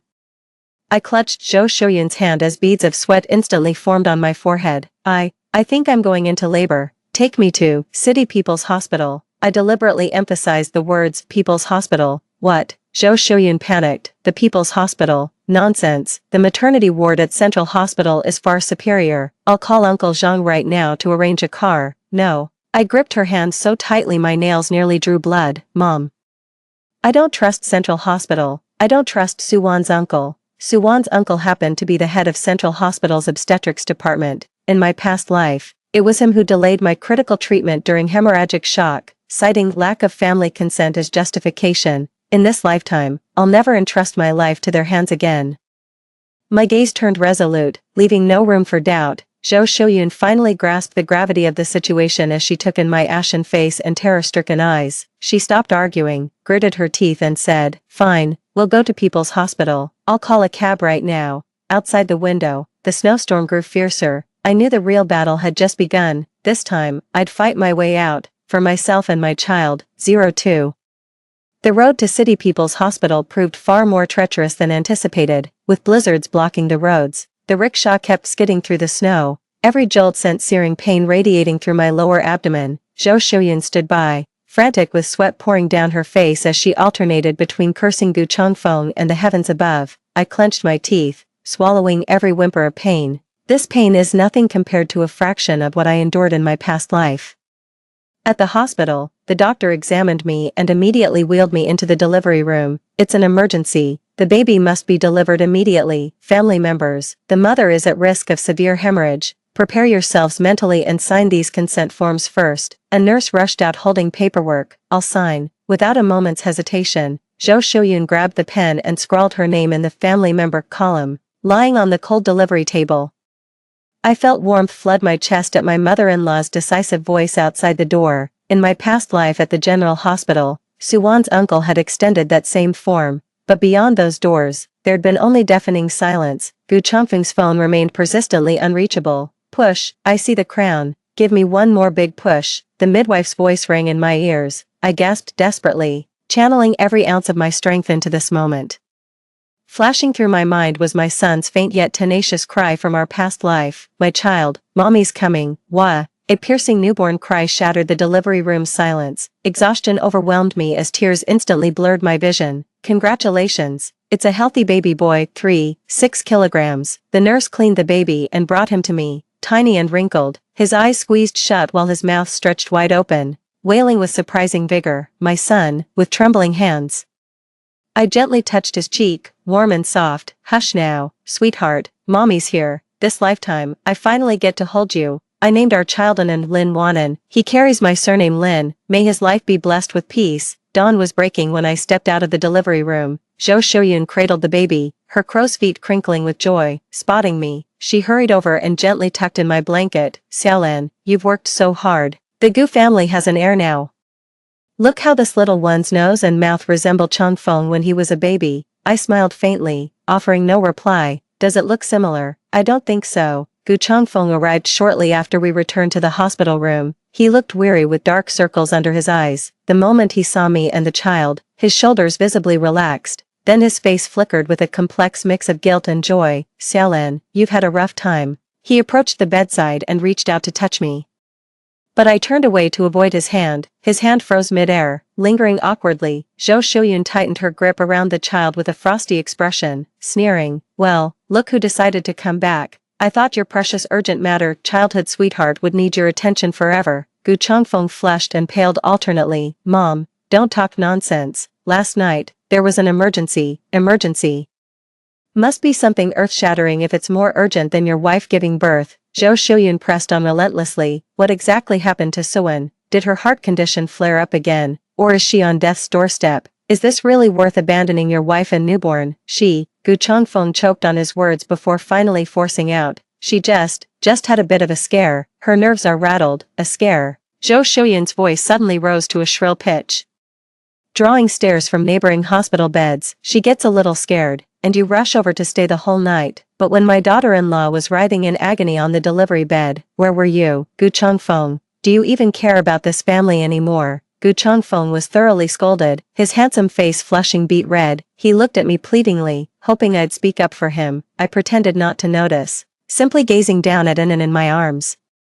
Tracing the delicate contours of his tiny face with my finger, a faint smile played on my lips, gentle yet distant, unlike anything he'd ever seen before. For the first time, I neither defended him nor offered him an easy way out. The shock and confusion in his eyes were unmistakable. Perhaps in his mind, Lin Lan, was always meant to be that perpetually gentle, understanding accessory. The one who'd forever put him first. The air in the hospital room hung heavy with tension. Then a honeyed voice shattered the silence. Brother Chongfeng. Suwon appeared timidly at the doorway, clad in a pristine white dress and clutching a thermal flask. The tense atmosphere in the ward, especially Aunt Zhou Shuyun's thunderous expression, made her shrink back in fear, her eyes instantly welling up with tears. Aunt Shuyun, I heard Lan Lan had her baby, so I made some chicken soup to help her recover. I didn't mean anything by it. Her voice was sugary soft, dripping with exaggerated victimhood. I watched her without the slightest sympathy. If anything, it was almost laughable. Look who decided to show up. In my past life, she pulled the same stunt, using visiting as an excuse to mark her territory when I was at my weakest after childbirth. Zhou Shuyun was fuming at the sight of her, about to explode, but I spoke first. Sister Suwon, you're here, please, have a seat. I smiled at her with practiced ease, my tone deceptively light. You've had it rough enough already. Don't trouble yourself over me when you're not well. I deliberately emphasized the words not well with pointed clarity. Suwon's face paled momentarily before she reassumed that delicate, wounded dove expression. Lanjia, how could you say such things? We're family after all. Even as she spoke, her gaze involuntarily flickered toward Gu Chongfeng, the naked longing and possessiveness in her eyes impossible to miss. I sneered inwardly. One big happy family, Today I'll show you who's really in charge here. Yes, one big happy family. I nodded and gently passed Anan in my arms to Zhou Shouyun. Mom, could you hold Anan for a while? I'm feeling a bit tired. Then I turned to Gu Changfeng, speaking in a tone that was ostensibly consultative yet brooked no argument. Changfeng, Suwon's constitution is delicate. You should escort her home. Hospitals are full of germs. We wouldn't want her catching anything. Mother's taking good care of me here. Every word I said was perfectly reasonable, yet each carried subtle barbs that pricked at both Changfeng and Suwon. When I cited her frailty as reason for hastening her departure, it was all for her own good. When I said Mom could take care of me and I didn't need him, I was actually pushing him away. Gu Changfeng looked at me with complicated emotions in his eyes. It was probably the first time he'd heard such a considerate yet distant remark from his usually submissive wife, Xiaolan.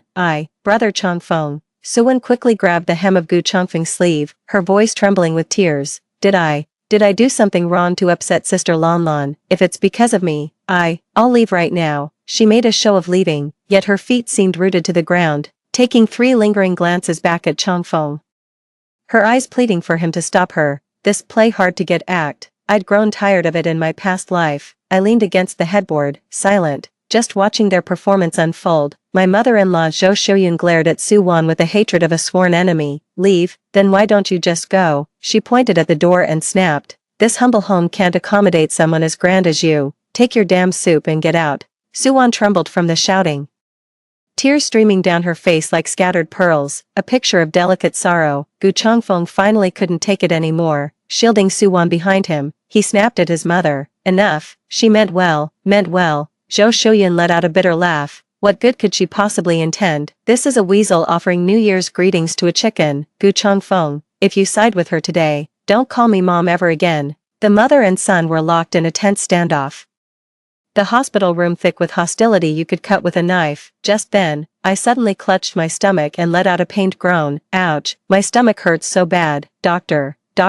My shout instantly drew everyone's attention. Zhou Shouyun immediately abandoned the argument and rushed to my bedside in a panic. Xiaolan, what's wrong? Did your wound reopen? Gu Changfeng also panicked and tried to approach, but Zhou Shouyun's sharp get out sent him retreating. Grimacing in pain and gasping for breath, I weakly pointed at the door and said to the stunned Suwon, Little Suwon, you should leave. Seeing you makes my chest feel tight, and now, my stomach hurts too. Though I spoke softly, my voice carried clearly to everyone in the silent hospital room. Suwon's face turned deathly pale in an instant. 3. Gu Changfeng practically dragged Suwon out of the ward. Her frail, near-fainting state only hardened Gu Changfeng's resolve as he walked away. Zhou Shouyun spat in their direction and cursed. The nerve, who do they think Xiaolan is? Some pushover they can bully at will. She turned and saw me still clutching my stomach with a pained expression. Xiaolan, does it still hurt? She asked anxiously. Should I call a doctor? I withdrew my hand, the grimace fading from my face. Mom, I'm fine, just had a bit of indigestion. Zhou Shouyun's tense expression instantly softened before she finally burst into laughter.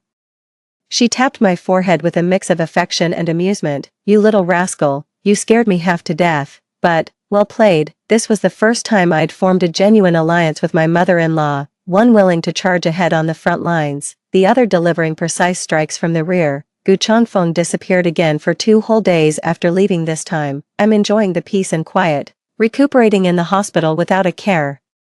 Zhou Shouyun prepares delicious meals for me daily, Crucian carp soup, pork trotter stew, millet congee. The whole ward is filled with mouth-watering aromas. Anan is such a good baby, eating and sleeping in perfect rhythm, with cries more vigorous than other newborns. My daily routine mostly consists of cradling him while humming the lullabies I heard as a child. I never imagined life without Gu Changfeng could feel so peaceful and fulfilling. Gu Changfeng finally showed up on my discharge day. He'd grown thinner, with stubble shadowing his jaw, his eyes brimming with exhaustion and inner turmoil. Wordlessly taking the bundle from Zhou Shouyun's hands, he reached for the child next, holding Anan close. I turned away. Let me do it. You're not used to holding babies. My tone was flat, betraying no emotion. His outstretched hand froze midair once more, the hurt in his eyes cut deeper this time than before. The 3 of them walked home in complete silence, the moment I pushed open the door. The sharp scent of disinfectant hit me. The house was spotless, even the book I'd left on the nightstand had been moved. My brows furrowed involuntarily. Zhou Shouyun caught the smell too and complained irritably, who's spraying so much disinfectant in our house? It's choking. Don't they know there's a new mother and baby here? Gu Changfeng shifted uncomfortably as he explained. It was Suwon who came to help clean. She said she was worried about germs being bad for the baby, her. Zhou Shouyun let out a scornful laugh. She's the real infection here. Now I see it clearly, this woman's trying to steal my place. Without a word, I walked straight into the bedroom and gently laid in on the bed. Then, I began checking my belongings. Just as I feared, the small wooden box beneath my pillow had vanished. That box contained my entire life savings. Inside were 50 yuan my mother secretly slipped me at my wedding. Plus the 30-some yuan I'd scrimped and saved these past 2 years. It wasn't much, but it was everything I had, the foundation for the new life I planned to build within an. My heart sank inch by inch. Changfeng. I stepped out of the bedroom, my voice icy cold. Where's the wooden box under my pillow? Gu Changfeng was pouring water when he heard me. His hand jerked, splashing scalding water that made him hiss in pain. What wooden box? He averted his gaze, refusing to meet my eyes. Stop pretending. My patience ran out. There was 83.50 in there. All the money I had. Did Suwon take it? Xiaolan, don't jump to conclusions. He set down the water glass, trying to placate me. Suwon isn't that kind of person. She said the space under your pillow was too messy, so she tidied it up for you. Maybe she put it somewhere else. Really. I stepped right up to him, locking eyes with him. Then do me a favor, call her over right now so we can settle this face to face. Let's see whether she put it somewhere else or if her sticky fingers put it straight into her own pocket. My aggressive stance sent Gu Changfeng into complete panic. He knew Suwon's character all too well, and that my money had most likely wandered off with her. Poor and orphaned, Suwon lived beyond her means and was constantly borrowing money from him. Xiaolan, please let me explain. He grabbed my hand, desperation creeping into his voice. About the money, I'll find a way to pay you back. Suwon, she didn't mean any harm, just let it go. Okay, making a scene won't do anyone any good, I shook off his hand, trembling with rage. Are you worried about tarnishing your reputation, or that childhood sweetheart of yours, Gu Changfeng? That was 3 years' worth of savings. Money I'd set aside for my son's formula, for fabric to make his clothes. And you just expect me to let it slide? It's barely 80 bucks. Cornered, he raised his voice. I'll pay you double next month when my stipend comes. Is this petty cash really worth making such a scene over? Humph. I laughed coldly. Yeah, it's just over 80 bucks. For a promising doctor like him, that's pocket change. But to me, Lin Lan, that's my livelihood. At this moment, not a shred of marital affection remains between us. Gu Changfeng, I said, looking him straight in the eye. I'll find a way to get the money back myself, but I can't spend another single day in this house. Let's get a divorce. The moment I clearly uttered the word divorce, both Gu Changfeng and Zhou Shouyun, who had just stepped out of the kitchen, froze in shock. In those days, divorce was as earth-shattering as an 8.0 magnitude earthquake. The color drained from Gu Changfeng's face in an instant. He looked as if he'd just heard the most absurd fairy tale. Lin Lan. Do you have any idea what you're saying? I know exactly what I'm saying. I straightened my back, my gaze unwavering with unprecedented determination. I want a divorce, right now, immediately. My composure carries more power than any hysterical argument. He stared at me as if seeing me for the first time, his shock gradually giving way to panic. I forbid it, he nearly shouted. I won't allow this. This isn't your decision to make, I said. Picking up Anan from the bed before turning to leave. Where do you think you're going? He grabbed my arm with a grip so tight it felt like my bones would snap. Let go. I struggled against his hold, Anan burst into terrified wails, frightened by our shouting match. Stop this right now. Zhou Shouyun finally snapped into action, shoving Gu Changfeng aside and shielding both me and the child behind her. She looked at her out-of-control son, her face etched with disappointment. Gu Changfeng. You've let me down terribly. With red-rimmed eyes and a trembling voice, she said, Xiaolan just gave birth, and this is how you treat her. Are you even a man? Then she turned to me, took my hand, and spoke with unprecedented solemnity. Xiaolan, I stand with you. Let's end this marriage. We'll raise the child ourselves. No need to rely on that heartless man. Her words struck Gu Changfeng like a thunderbolt, leaving him utterly stunned. He probably never imagined in his wildest dreams that his own mother, who'd always defended him, would take my side and support her rebellious daughter-in-law. He stared at us like a cornered beast, the panic in his eyes now impossible to conceal. The word divorce exploded like a bomb, sending shockwaves through the Gu family. Gu Changfeng's father, the erudite scholar, returned home that evening with a thunderous expression. He slammed a stack of documents onto the table with a resounding bang. Outrageous. This is absolutely outrageous. He jabbed a finger at Gu Chongfeng's face and roared, "Do you know what people are saying about you? That Gu Chongfeng drove his postpartum wife to divorce over some shady woman. You brought utter disgrace to our family name." Gu Chongfeng kept his head lowered in silence, but his clenched fists betrayed his inner turmoil. "And you?" Old Master Gu turned to me. His tone marginally softer yet still stern. "Lin Lan, I know you've been wronged, but divorce isn't child's play. Enan's just been born. Could you really bear to deprive him of a whole family?" Holding Enan in my arms, I met his gaze with quiet composure. "Dad, a home filled with nothing but arguments and emotional neglect does the greatest harm to a child. There's no trust left between Gu Chongfeng and me." My composure and resolve visibly took Mr. Gu by surprise, in his mind. I'd always been that docile, somewhat timid country girl. "Chongfeng," he commanded, shifting his gaze back to his son, "go fetch that Suwan woman. I want to see what kind of seductress has you so bewitched." Gu Chongfeng jerked his head up. "Dad, this has nothing to do with Suwan. It's my fault." Still defending her, old Gu slammed the table in fury. "Go now, or get out of this house."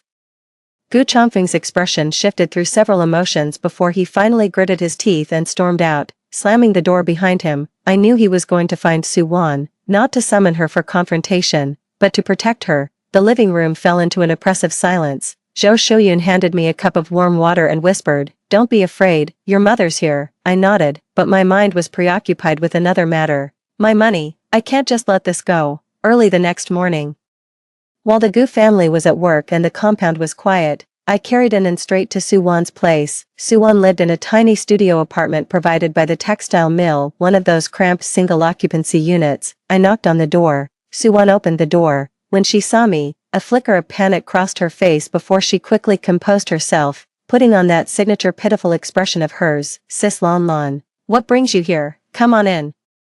I stayed planted at the doorway and cut straight to the chase. "Suwan, did you take the 83.50 yuan I left at home?" Suwan's face went pale instantly, her eyes darting nervously. "Sis Lan Lan, I don't know what you're talking about," she stammered. "Don't play dumb with me." I sneered. "Let me spell it out for you. The day before yesterday, while I was out, you cleaned my place and conveniently pocketed the wooden box under my pillow. Now, give me back my money," though I kept my voice low. The paper-thin walls of this tenement building carried every word clearly to the neighbors. Curious neighbors had already begun cracking their doors open to eavesdrop. I didn't. Suwan protested, her eyes welling up instantly. "Sister Lan Lan, how could you accuse me like this? Brother Chongfeng will be furious when he finds out." She's pulling out Gu Chongfeng again to intimidate me. Too bad I couldn't care less now. Whether he's angry or not, that's none of my business. Holding Enan, I took a step forward. "I'm here to get my money back today. If you refuse, fine. This compound's never short of nosy neighbors. How do you think people will view you, Suwan, when they find out you stole from others?" My words struck like a dagger, hitting her Achilles heel with surgical precision. What she cherished most was maintaining her carefully crafted image of delicate beauty and saintly vulnerability. Suwan staggered, her face turning ashen.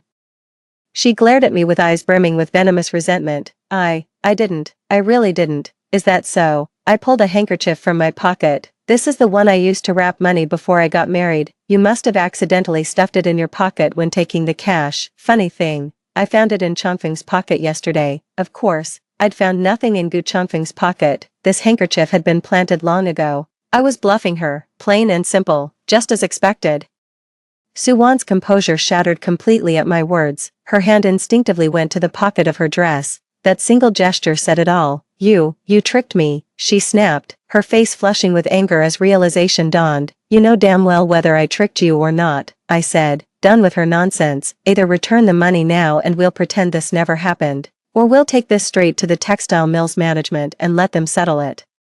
Suwan bit her lip so hard it nearly bled. She knew if this escalated, she'd be completely ruined. After a full minute of tense silence, she hissed through clenched teeth, "You'll pay for this." She turned and stormed inside, emerging moments later to thrust an envelope violently into my hand, right in front of her. I opened the envelope and carefully counted the money. 83.50, not a single cent short. Good. I pocketed the cash and turned to leave. "Lin Lan," she shrieked behind me.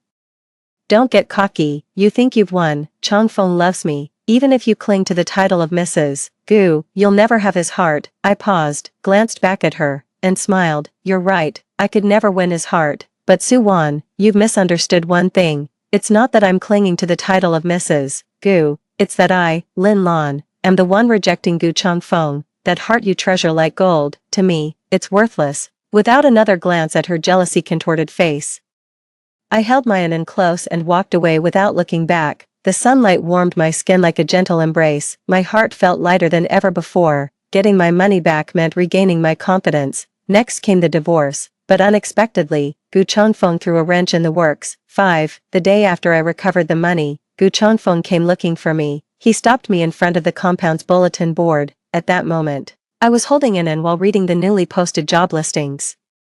The winds of reform had been blowing for years now. Southern cities were transforming overnight, and even our backwater could feel the change. Xiaolan, his voice was hoarse, sounding like he hadn't rested well in ages. I turned around to look at him. His hair was disheveled, his whole appearance worn and haggard. Something wrong? I asked, keeping my tone distant. His gaze lingered on and in my arms, eyes clouded with guilt, reluctance, and faint traces of inner conflict. Are you really divorcing me? He asked in a low voice. I already submitted the divorce papers to your supervisor yesterday, I replied calmly. His body swayed as if struck by a physical blow. Why? He took a step forward, nearly glaring at me. Just because of Suan. I already made her return the money to you and told her never to set foot in our house again. Why are you still holding on to this? I laughed. His question was the most ridiculous joke I'd ever heard. Gu Changfeng.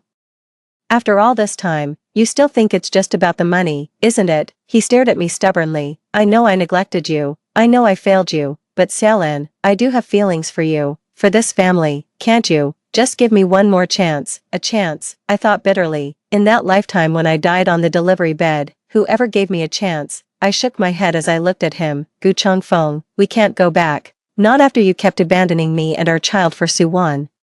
Time and time again, I never abandoned you, he protested vehemently.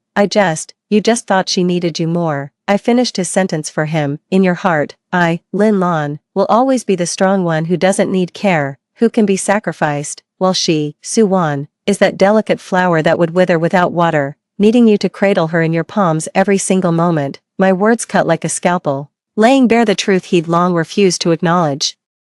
His face drained of all color in an instant. I didn't. His protest sounded hollow and feeble. You know the truth in your heart. I had no patience for his denials. The divorce papers are filed. You'll need to handle the hospital matters yourself. With that, I hugged Anan and stepped around him, ready to leave. Lin Lan, his desperate voice called after me. The hospital, the board won't approve our divorce. I froze mid-step and turned to face him. What do you mean?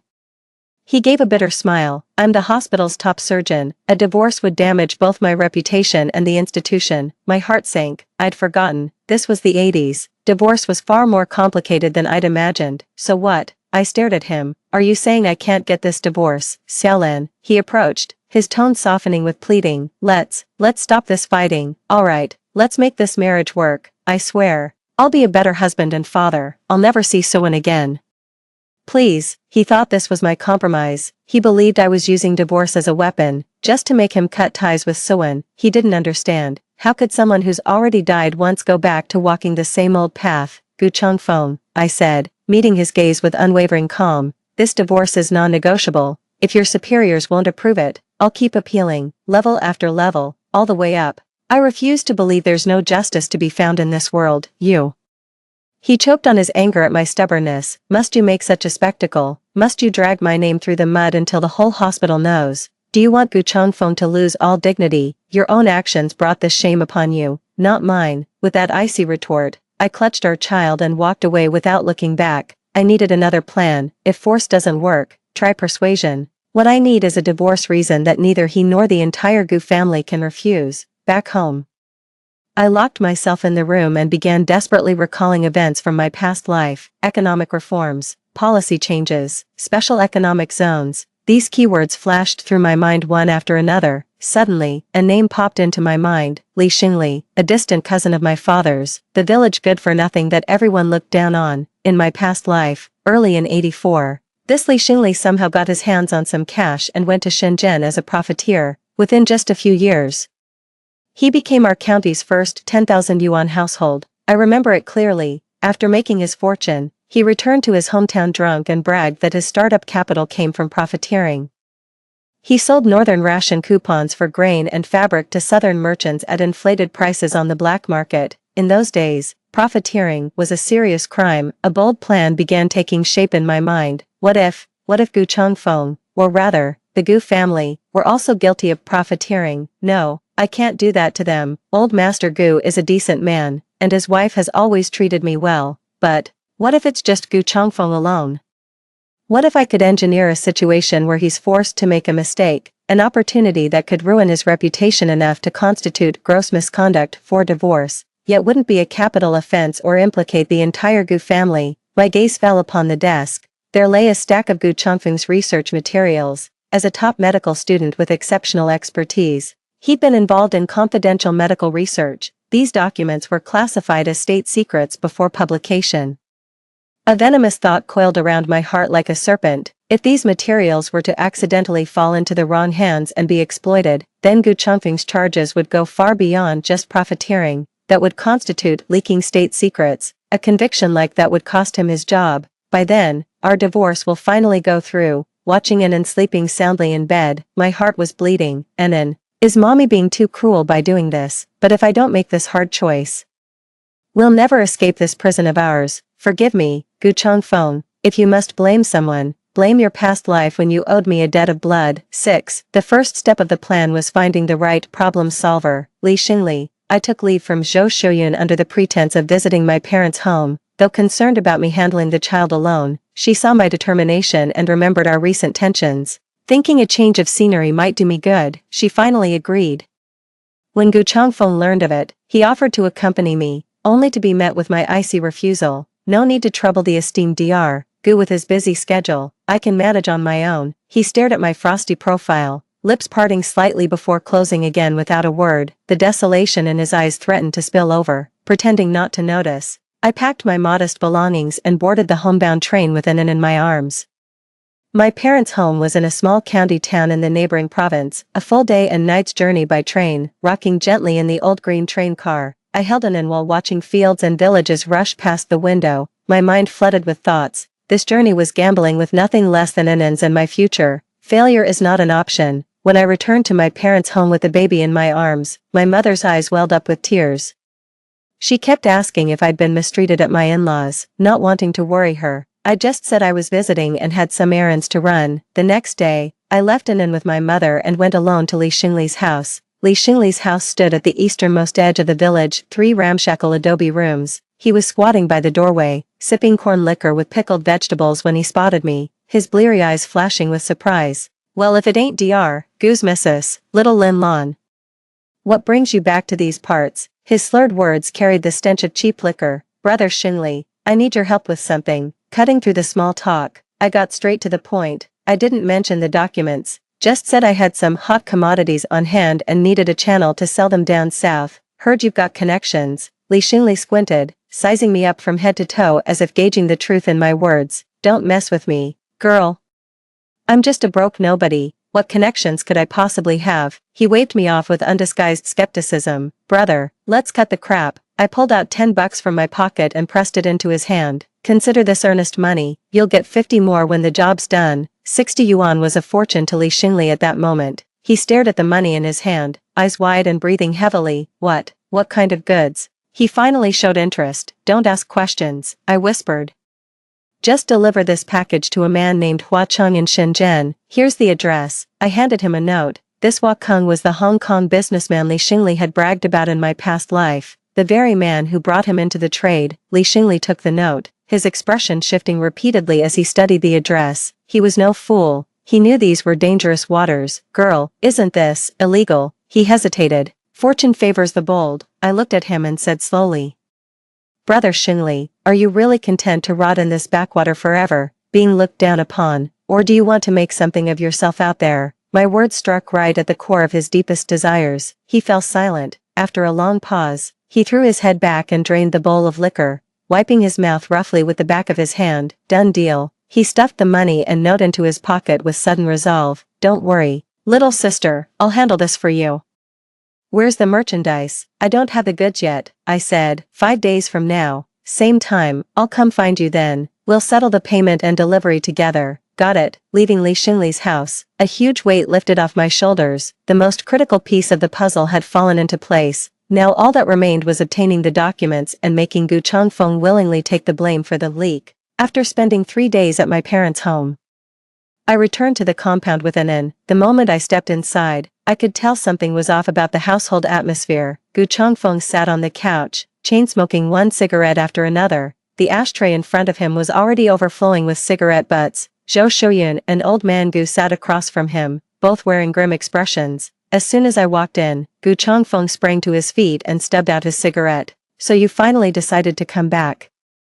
His voice trembled with barely contained fury. My heart skipped a beat, but I kept my composure. What's wrong? What's wrong? He let out a sudden, bitter laugh dripping with self-mockery. Lin Lan, what a perfect wife you've turned out to be. He grabbed a document from the desk and slammed it down in front of me. See for yourself. My pupils constricted sharply as I looked down at it. It was an internal disciplinary notice from the hospital. The document clearly stated in black and white. Comrade Gu Changfeng, during participation in critical medical research, failed to properly safeguard materials resulting in partial data theft and significant losses. After deliberation, it has been decided to issue Comrade Gu Changfeng a major disciplinary demerit, suspend all research activities, and return home for self-reflection.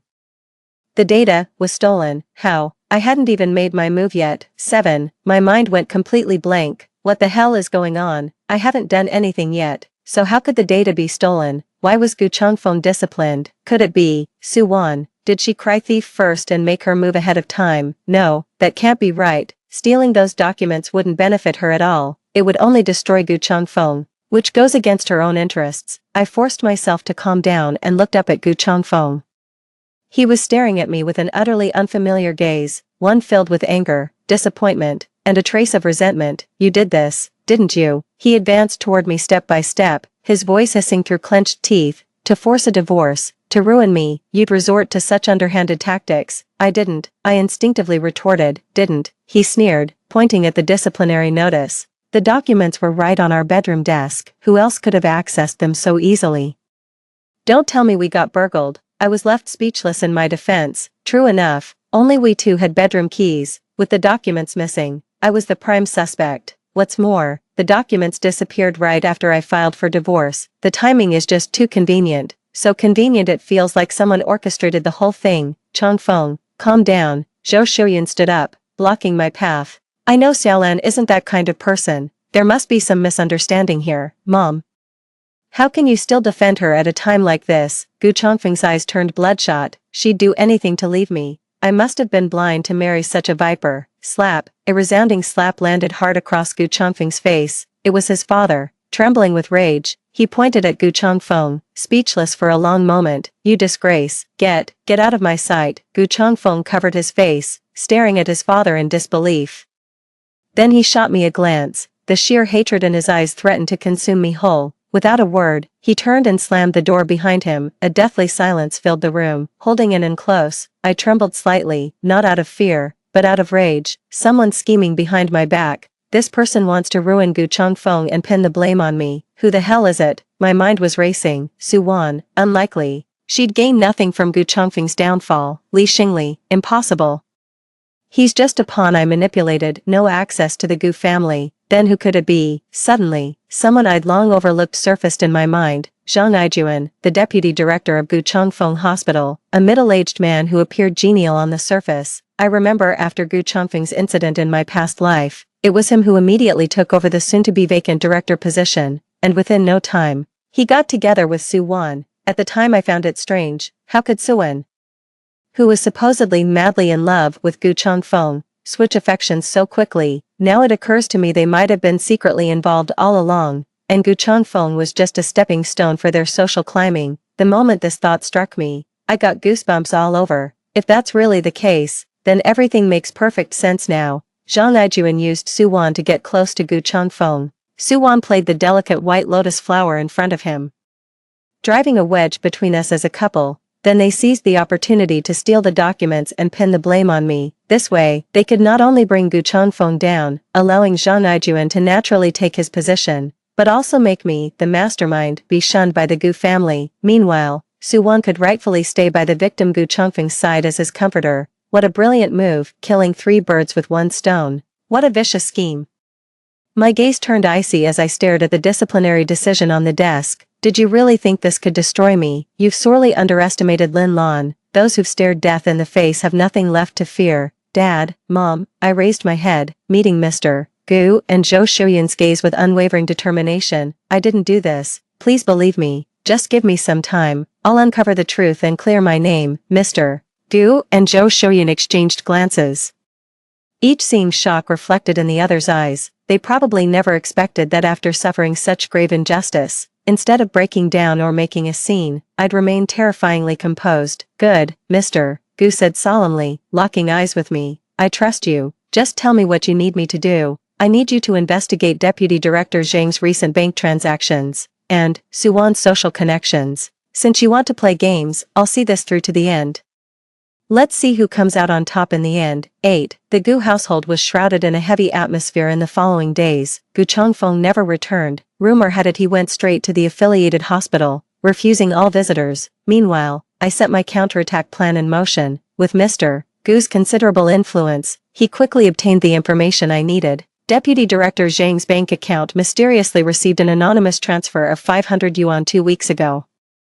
Contrary to Suwan's claim of being utterly alone, she actually has a cousin working as a customs officer in a southern port city. The pieces of the puzzle finally fell into place. The documents were likely smuggled overseas through Suwan's cousin, with that 500 yuan serving as their payment. However, these are all circumstantial evidence and can't directly prove they stole the materials. What I need is an opportunity to make them slip up themselves. Soon enough, the chance presented itself.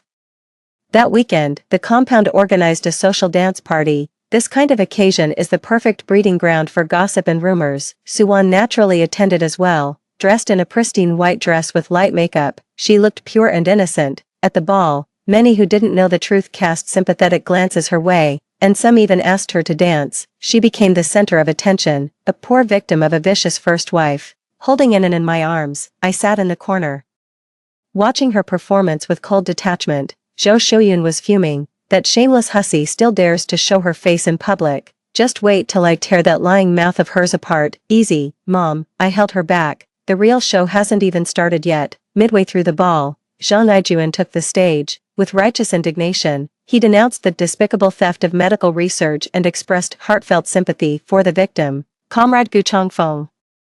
He delivered his speech with such convincing sincerity, you'd almost believe he was actually an honorable man. Below the stage, Suwan's eyes reddened, wearing a perfectly timed look of empathetic sorrow. Their performance was nothing short of perfection. Pity they had to cross paths with me. As Zhang Aijuan finished speaking and stepped off the podium, I approached within and in my arms. Deputy Director Zhang. I called out to him. He turned, momentarily startled, then flashed a perfunctory smile. Comrade Lin Lan, what brings you here? A private matter, I said with a smile. I'd like to speak with you and Suwan separately. My smile sent a ripple of unease through both Zhang Aijuan and Suwan standing nearby. They exchanged glances. Suwan wanted to refuse, but Zhang Aijuan put on a show of magnanimity and agreed. Sure. Let's head to the lounge over there. He probably thought I was here to beg him, or threaten him. The 3 of us walked into the lounge adjacent to the ballroom. The moment the door closed, Zhang Aijuan couldn't wait to speak, his tone dripping with condescension. Comrade Lin Lan, I know you feel wronged, but what's done is done. Continuing this fight won't benefit anyone. Chongfeng's future is already ruined. If you know what's good for you, just quietly divorce him and stop making a scene. Oh, I arched an eyebrow. So Deputy Director Zhang has already decided I'm the one who stole the documents. You know perfectly well whether it was you or not. Suwan chimed in with biting sarcasm. Just admit it, Lin Lan. Stop pretending. Watching their perfectly coordinated performance, I smiled, still talking tough when death's at your doorstep. My words left both of them stunned. I pulled out a small recorder from my pocket and pressed play. The clear voices of Zhang Aijuan and Suwan's conversation emerged. Wan, just help me steal those documents and get them to your cousin down south. That's all it takes to make this work. Aijuan, isn't this illegal? Relax, just be careful. We'll pin it all on Lin Lan and let that couple tear each other apart. Once Gu Chongfeng falls, the director position is mine, then I'll marry you in style, I promise. Deputy Director Zhang and Suwan turned deathly pale the moment they heard the recording. You, Deputy Director Zhang pointed at me, trembling with rage. Never in his wildest dreams had he imagined I'd kept such an ace up my sleeve. This was the evidence I'd gathered after suspecting them. I'd asked my father-in-law to have them tailed and recorded. Now, Deputy Director Zhang, Sister Suan, no need for hysterics, I said leisurely, switching off the recorder. I've made plenty of copies of this tape. What the hell do you want? Zhang finally cracked, his voice shaking with fear. I don't want anything special. I looked at him and said deliberately, all I want is the truth. I need you to confess, publicly and in detail, how you framed Gu Changfeng and set me up. Impossible, Suan shrieked. Oh really? I smirked, tossing another document in front of them. That was the bank transaction records of Deputy Director Zhang and the background information on Suwan's customs officer cousin, all dug up by Mr. Gu, Deputy Director Zhang. That $500 deposit in your account 2 weeks ago came from Hong Kong, didn't it? Anyone could mistake it for bribery money. What do you think would happen if this reached the higher-ups? And you, little Suwan, I turned to her, your customs officer cousin has been making quite a fortune lately. Tell me, if I filed a formal complaint with customs headquarters about his medical secrets smuggling, wouldn't he spend the rest of his life behind bars? With every word I spoke, their faces grew paler. By the end, both of them had turned ashen pale, trembling uncontrollably. You have one day to think it over. Holding Inan in my arms, I stood up. At this time tomorrow, if I don't hear the truth I want to hear, these things will find their way to where they belong. Oh, one more thing. Pausing at the door, I turned back and flashed them a friendly smile. Don't even think about silencing me permanently. I'm the cautious type. Before coming here, I've already given the duplicate evidence to my father-in-law. If a single hair on my head goes missing, your fate will be far worse. With that, I ignored their desperate expressions, pushed the door open, and walked out. Outside, the ball continued in full swing, all merriment and music. But those two would never know happiness again. 09. The next day, the entire compound was in an uproar. Deputy Director Zhang and Suwan confessed everything in detail right in the hospital office, laying bare their scheme to frame Gu Changfeng and pin the blame on me, all in front of the entire leadership. Turns out, Zhang Ijuan had long coveted the director position Gu was about to assume. While Suwan's unrequited love for Gu had curdled into hatred, the two conspirators joined forces to stage this elaborate thief-crying stop thief charade. They thought their scheme was foolproof, never imagining they'd ultimately be outmaneuvered by a rural woman they'd always dismissed as beneath notice. The truth came to light, and my name was cleared. Gu Changfeng's disciplinary action was revoked, and he was reinstated to his former position. Zhang Ijuan and Suwan were both dismissed and handed over to the court for false accusations and leaking medical secrets. They now face the full force of the law. Everyone agreed it was a thoroughly satisfying conclusion. Zhou Shouyun held me tightly, weeping like a child. Xiaolan, our Gu family wronged you. We were blind to the truth and falsely accused you. Old Mr. Gu also wore a look of remorse as he offered me a solemn apology. Only I remained calm, detached like an outsider, because I knew this wasn't over yet. My divorce case still isn't settled. That night, Gu Changfeng came back. He stood at the doorstep but didn't come in. He just watched me from behind the door, keeping his distance. He'd grown much thinner and darker, his once handsome features now etched with deep exhaustion and regret. We stood wordlessly on either side of the door, gazes locked in silence. In the end, he was the first to speak, his voice rough with emotion. Xiaolan, I'm so sorry. He kept repeating those 3 words over and over, like a child who'd done something wrong. I know it's too late for words now. I'm not asking for your forgiveness. Just, don't leave me. Don't leave this home.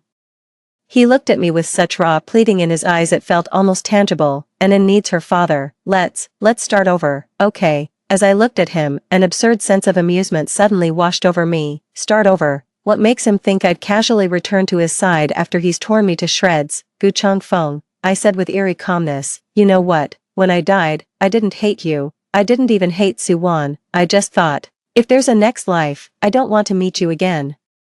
My words pierced his heart like the sharpest blade. His body trembled violently, his face turning deathly pale in an instant. Death. He stared at me as if hearing some absurd fairy tale.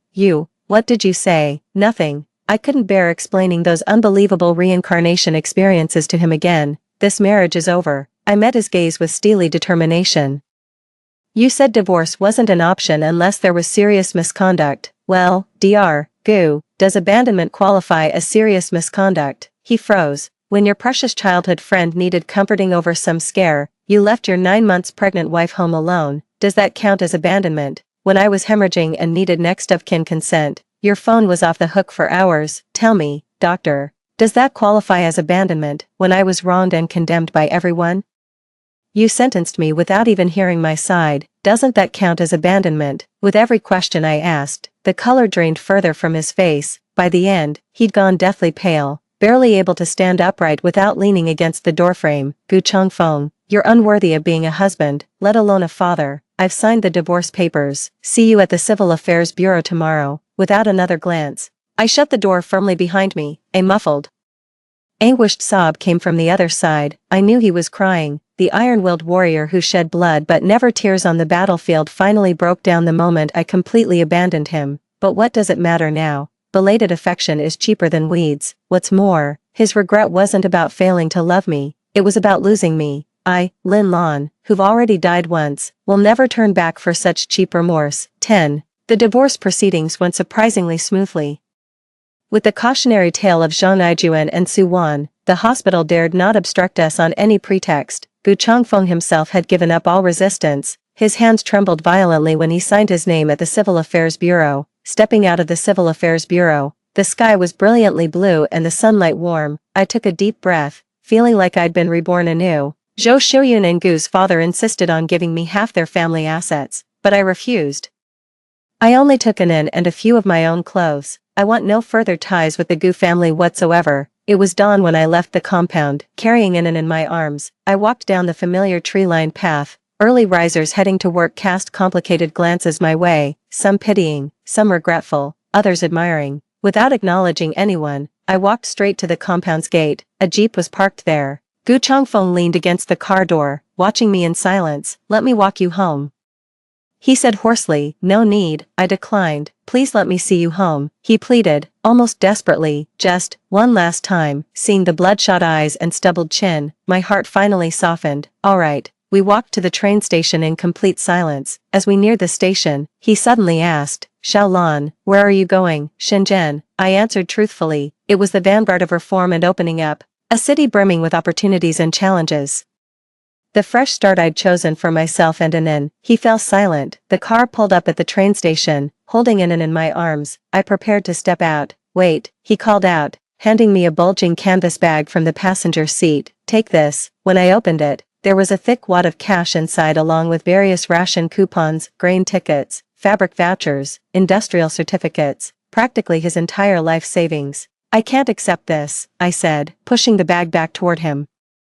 It's not for you, he replied, his eyes filled with guilt and reluctance as he looked at Inan in my arms. It's for Inan. Consider it, me trying to fulfill some fatherly duty. His name is Lin Wanan, I corrected him. He has nothing to do with you. My words extinguished the last spark of light in his eyes. He didn't persist, just silently took back his bag, holding Inan. I walked into the train station without looking back. I didn't turn around, but I could feel his burning gaze full of regret following me until my figure disappeared into the bustling crowd. Xiaolan, you're awake, stomachache bothering you. Several years after the death, in a Shenzhen garment factory named Lanfeng, I stood before the workers in sharp business attire, conducting a meeting. For next season's orders, we're going all in on Hong Kong-inspired designs, premium fabrics and boldest cuts. We're trendsetters, not followers. My clothing factory has become a well-known brand in Shenzhen. The clothes I design are hugely popular among young people, and I've transformed from a helpless rural woman into a confident, independent entrepreneur. Inan has grown into a handsome little boy, bright and sensible. He's my greatest pride in life. Occasionally, I'd come across news about Gu Changfeng in some magazines. He became the youngest medical professor, with a future full of promise, yet he never married. Never touched romance again. Rumor has it he devoted every waking hour to medicine. He grew taciturn and stern, becoming what everyone saw as an emotionless medical fanatic. Everyone says Dr. Gu's heart had long turned to stone. It died that snow-blanketed winter of 1983. The end. Story 2. I'm pregnant with the child of the devoted second male lead, but when I suffered a hemorrhage during difficult labor, he was by the female lead's side, showering her with attention. I was in excruciating pain, my body growing colder. At the moment my soul left my body, I muttered self-mockingly, if I could start over, I'd never waste my heart on a man again. 1. When I opened my eyes again, I had actually been reborn back to the beginning of the story. At that time, the male and female leads were passionately entangled, clearly a pair of bickering lovers. The gentle second male lead, Suyenha, is the childhood friend of the female lead Lin Yuyu, silently watching over her all along, in the story. He embodies the classic beautiful, strong, tragic archetype, raised in a single-parent household with a seriously ill mother, juggling studies while earning money to support the family and pay for her treatment. His life is marked by his mother's death, failing the college entrance exam, and failed business ventures. As the devoted second lead, he remains the female lead's eternal safe harbor and sturdiest support. After she marries the male lead, he leaves for a foreign country, fulfilling his destined to be alone ending. His entire character arc wrings endless tears from readers. I've always been a sucker for gentle and devoted character types, and after finishing the entire novel, I couldn't help but feel overwhelmingly heartbroken for him. In my past life, after dying inexplicably, I transmigrated into a book and became a beautiful extra. Reason tells me I should never get involved in their story, just be a quiet background character, but in the end, emotion triumphed over reason. Perhaps out of shared suffering, I couldn't help but be drawn to Suyenha, willingly guarding him, doing everything in my power to redeem him. I'd gladly tear out my own heart and give it to him, yet none of it could compare to the female lead's tearful plea. Brother Xiaohe, I miss you so much. So Suyenha abandoned me at the hospital while I was in labor, rushing off to comfort the female lead who had run away after a fight with the male lead. Overwhelmed by intense emotions, my water suddenly broke, and then, I died on the cold operating table. 2. I took the initiative to distance myself from the main group. Suyenha quickly sensed something was amiss. After all, it had always been me shamelessly clinging to him, forcing my way into their circle. The sudden estrangement became so obvious even outsiders noticed. My top student desk mate quietly asked me if I had a fight with Suyenha and the others. I patted the exercise book and smiled generously. Of course not. I just want to study hard. The final exams are coming soon, and I don't want to be at the bottom of the class again. As soon as I finished speaking, an intense gaze from the front row immediately pierced through me. No need to guess, I already know it's Suyenha. He's been secretly observing me many times these days, always looking like he wants to say something but hesitates, but he's clearly afraid Lin Yuyu might misunderstand something, so he doesn't dare to approach me first. In my past life, I was both foolish and pathetic, thinking I could redeem him, never expected to end up with such a ridiculous outcome. Nowadays, I can't even muster the will for revenge. Firstly, I don't want the slightest connection with the main characters anymore. And secondly, I genuinely lack both the ambition and courage to do evil. Right now, I just want to fully enjoy my wonderful life. After dying twice, I've come to cherish living even more. Life is hard one, whether in the real world or this story's world. I've never truly lived freely even once. In my previous life before transmigrating into the novel, I was clearly my mother's precious darling too. But back then I had congenital leukemia. My father ran away, and my mother had to work extremely hard to raise me all by herself. But later, I was only 15 when I fell to my death. My mother must have been devastated. As I kept thinking about it, my nose tingled with sadness, and tears nearly fell. Suddenly, Lin Yuyu's sweet voice sounded behind me. Gugu, why haven't you been playing with us lately? Did you have a fight with Brother Xiaohe? I looked up and immediately met Suyenha's probing gaze not far away. The next second, I flipped him off silently, mouthing, "Dumbass." His smile froze as he stared at me in disbelief. 3. Seeing the female lead's innocent expression, I smiled faintly. Yes, I had a big fight with him, a really intense one. Oh, how could this happen? She looked surprised, yet there was a hint of secret delight in her expression, as expected of someone so young, still unable to conceal their thoughts. Because, I put on a very sad and angry face. I found out he likes you, so I don't want to like him anymore. Upon hearing this, Lin Yuyu's face instantly turned pale as she nervously glanced around. After a long pause, she finally stammered out an explanation. Ah, Gugu, what nonsense are you talking about? I've always seen Xiaohe as an older brother, and he definitely sees me as a younger sister. We're just very good friends. Don't talk nonsense. As she spoke, her voice grew increasingly uncertain, clearly showing her guilty conscience. I found it somewhat amusing. Everyone could tell that Suyenha liked her. Could she really not notice anything at all? In the end, it's just using the guise of siblings to act as lovers. No rejection, no initiative, no commitment. As long as she doesn't pierce through this thin veil, she can freely enjoy Suyenha's affection toward her. Too lazy to watch her face turn green then red, I grabbed my vocabulary book and went out to memorize words. brushed past Suyenha who was walking towards me. He tried to grab me, I cursed, get lost. The gentle smile on his face completely vanished, replaced by a puzzled look of mild anger. The male lead Chinyi came over to join the fun, wanting to mock Suyenha. Me, you get out too. What a dumbass who can't even keep his wife in check. I equally despise every single member of the main character group. Chinyi was startled and turned back toward Lin Yuyu with resentment. Tigress. Did you eat explosives or something? I roughly shoved Suyenha, who was blocking the way, and quickly left the classroom. For several days in a row, everyone kept to themselves peacefully, but we became like strangers. After school that day, I went to the alley as usual to feed Fatty. Fatty is a stray orange tabby cat with high wariness towards humans. I planned to lure it home after gaining its trust through feeding. In my previous life, both Lin Yuyu and I wanted to adopt it. Fatty was about to come with me, but Suyenha interfered at the last moment. After his repeated persuasion, I handed Fatty over to Lin Yuyu, but because Chinyi didn't like cats, she casually gave the cat to Suyenha to raise. I took the opportunity to claim it back. This time, I'll definitely strike first. Just as I reached the alley entrance, I heard Lin Yuyu's delicate laughter. Wow, Xiaohe, this cat is so adorable, I really want to take it home. I quickly jogged over and stopped her hand from grabbing the cat. Don't touch it, Fatty will bite. She reluctantly withdrew her hand and asked unhappily, Ah, Goo, is this your cat? LOL, how quick you are to change your tune. Finally stopped calling me cuckoo, sounds like a pigeon that's become a spirit. Yes, my cat, I replied expressionlessly, squatting down to put out cat food. Lin Yuyu bit her lip and said timidly, but it looks like a stray cat to me. Why don't I give it a home? No way, I refused outright. This is my cat, I'm taking it home. I refused to give up the cat. And Lin Yuyu was determined to have it. Suyenha gave her a helpless yet doting glance. He spoke to me very politely, classmate Goo, could you take this cat? I couldn't be bothered to argue with them, so I simply picked up Fatty and left. Strangely, Fatty didn't struggle this time and was unusually well behaved. Seeing that I was about to take the cat away, Lin Yuyu grew anxious. She pleaded persistently with a coquettish tone. Xiaohe, help me. Suyenha sighed with a smile. TSK.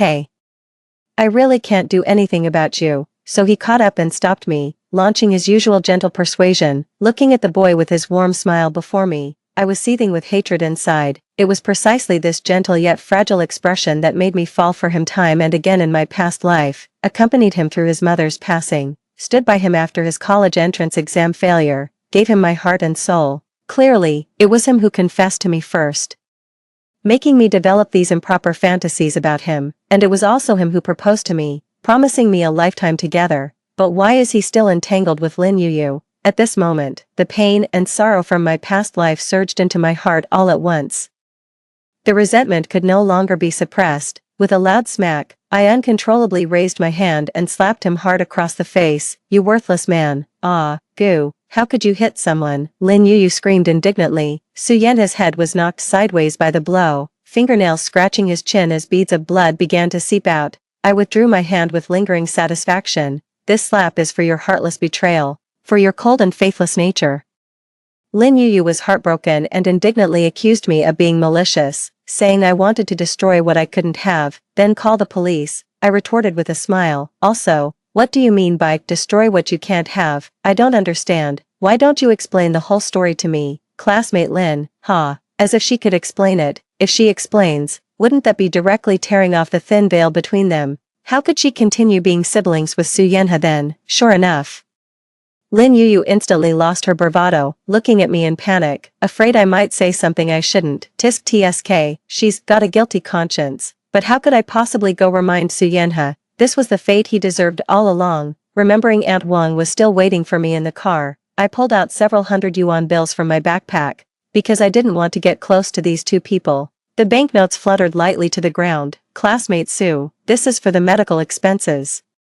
Is it enough? If not, I can add more. Guyu, don't go too far. Lin Yuyu flared up in anger again. Having money doesn't make you special. Apologize to brother Xiaohe right now. I ignored her and instead sized up Suyenha. Even a clay figure has some temper. The gentler a person is, the more earth-shaking their anger becomes. Having spent so many years with him in my past life, I know him all too well. What he hates most is having his dignity trampled upon. And now, this is exactly what I'm doing. As expected, he got angry. his face darkening terrifyingly, though the fury in his eyes was practically blazing. He still smiled and comforted the heroine, saying it was fine, truly worthy of being the devoted second male lead. I rolled my eyes and walked away with Fatty in my arms without looking back. 5. I want to transfer schools. After all, as long as I remain within the main character's sphere of activity, I'll inevitably cross paths with them.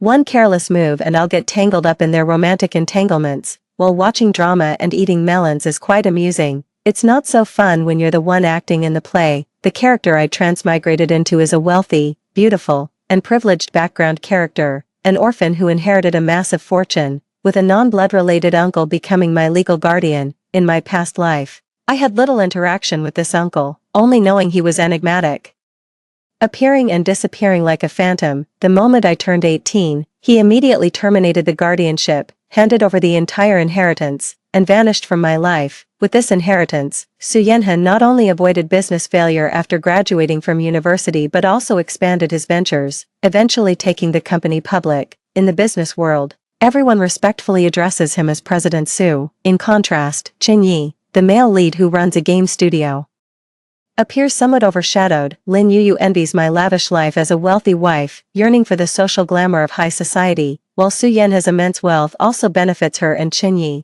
I know the Lin family has shown him kindness, and he wants to repay that debt. As long as he doesn't go too far, I'll turn a blind eye. But he crossed the line. A scumbag who crosses the line doesn't deserve forgiveness. In my past life, I had planned to divorce after giving birth, but I never expected to die from childbirth complications. Is this the price I pay for altering the plot? Lost in melancholy thoughts, my phone suddenly rang. Seeing the number, I felt puzzled. He actually took the initiative to call me. How strange. As soon as the call connected, my uncle's deep, magnetic voice came through. Did you get into a fight at school? Completely confused, I quickly denied it. No, I didn't. Your homeroom teacher called me and said you hit someone.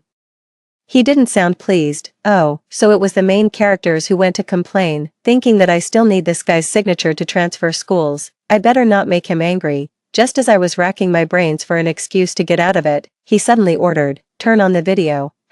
Turn on the video. I need to see if you're hurt. Before I could respond, he had already hung up the phone. The next second, a video call invitation immediately appeared on my phone. 6. I answered it without thinking. In an instant, a stunning beauty appeared on the screen, and I instinctively held my breath. Dressed in a sleek suit, tall and elegant, he held a wine glass, looking as if he were attending some cocktail party. His eyes sparkled with laughter, yet the smile didn't reach them, sharpness concealing calculation. "Uncle," I called softly. He turned his head with a lazy posture, looking me up and down in an appraising manner. Then, with relaxed brows, he said cheerfully, "Not a scratch," as expected of someone under my wing. "What happened? Tell me about it." Having said that, he casually dealt with those who came to exchange pleasantries. I carefully weighed my words and told a simple lie, saying it was just a conflict arising from friction between classmates. Not daring to delay for a moment, I immediately admitted my mistake. "I'm very sorry. It was my fault. I shouldn't have hit someone." He shot me a sharp glance, lazily drawing out his tone. "Did I say you were wrong? Just a slap. Yet your homeroom teacher got so worked up it was like the school exploded. If you ask me, you let that kid off too easy. Next time something like this happens, tell me. I'll have someone chop his hands off and feed them to the dogs." I was shocked. "What? Seriously?" He raised an eyebrow. "What? You want to do it yourself? Well, it's not entirely impossible." He pondered briefly, actually considering the feasibility. "But a young lady like you really shouldn't be involved in violence." I was utterly shocked and completely baffled. "Good grief, old man, you're truly the epitome of double standards. Got anything else? If not, I'll hang up first. I need to deal with the old man." He raised his glass to me and downed the red wine in one gulp. Yes. I hurriedly cut in. "Uncle, I want to transfer schools." He paused mid-motion and stared at me for a moment. "Not chasing after your little boyfriend anymore. Given up on love." Hearing this, I felt a strange sensation in my heart. How does he even know about this? Has he been secretly watching me all along? Perhaps my suspicious gaze was too obvious, as his expression suddenly darkened and he began impatiently shooing me away. "Transfer if you want, go find List. He'll handle everything." List is his personal assistant. "Also, next month I'll return to the country. We'll talk about your academic performance then. You'd better explain clearly why your grades are so terrible." "How did my grades end up so terrible?" Even though I'm at the bottom of my class, at least I'm still in the top 100 of the grade. I was just about to argue with him, but he had already thrown his phone to List, leaving me with nothing but his cold back. In the frame, List smiled awkwardly yet politely. Me, a grumpy old man with a dog's temper, serves you right for living to 30 in your past life without even holding a woman's hand. 7. With nothing better to do, I started organizing the storage room, anything related to Su Yenha. I threw it all into the trash. Auntie Wang brought over a cup of fruit smoothie and urged me to take a break. Miss, let me clean this up. Be careful drinking, don't choke. I couldn't wait and took a big gulp of the smoothie, squinting my eyes in comfort. So wonderful, the long-lost taste of Mom's cooking. Every chemotherapy session for leukemia was excruciating, so Mom would make milkshakes to comfort me. She originally couldn't cook, but for my sake, she diligently practiced recipes and became an excellent cook. She was a top graduate from Shanghai University of Finance and Economics, and had many suitors after the divorce. Without me, she could have had a much brighter future. If I die, she would definitely be very sad, but what's the use of keeping a daughter like me who is willful and unfilial, just a burden? In the midst of silence, Aunt Wang suddenly spoke. Miss, I think that classmate Su has a wife-repelling face. He's not a good match. You'd better not fall for him. I couldn't help but laugh. Auntie Wang, you can even read faces. How impressive. She grew somewhat anxious. Miss, I'm not joking.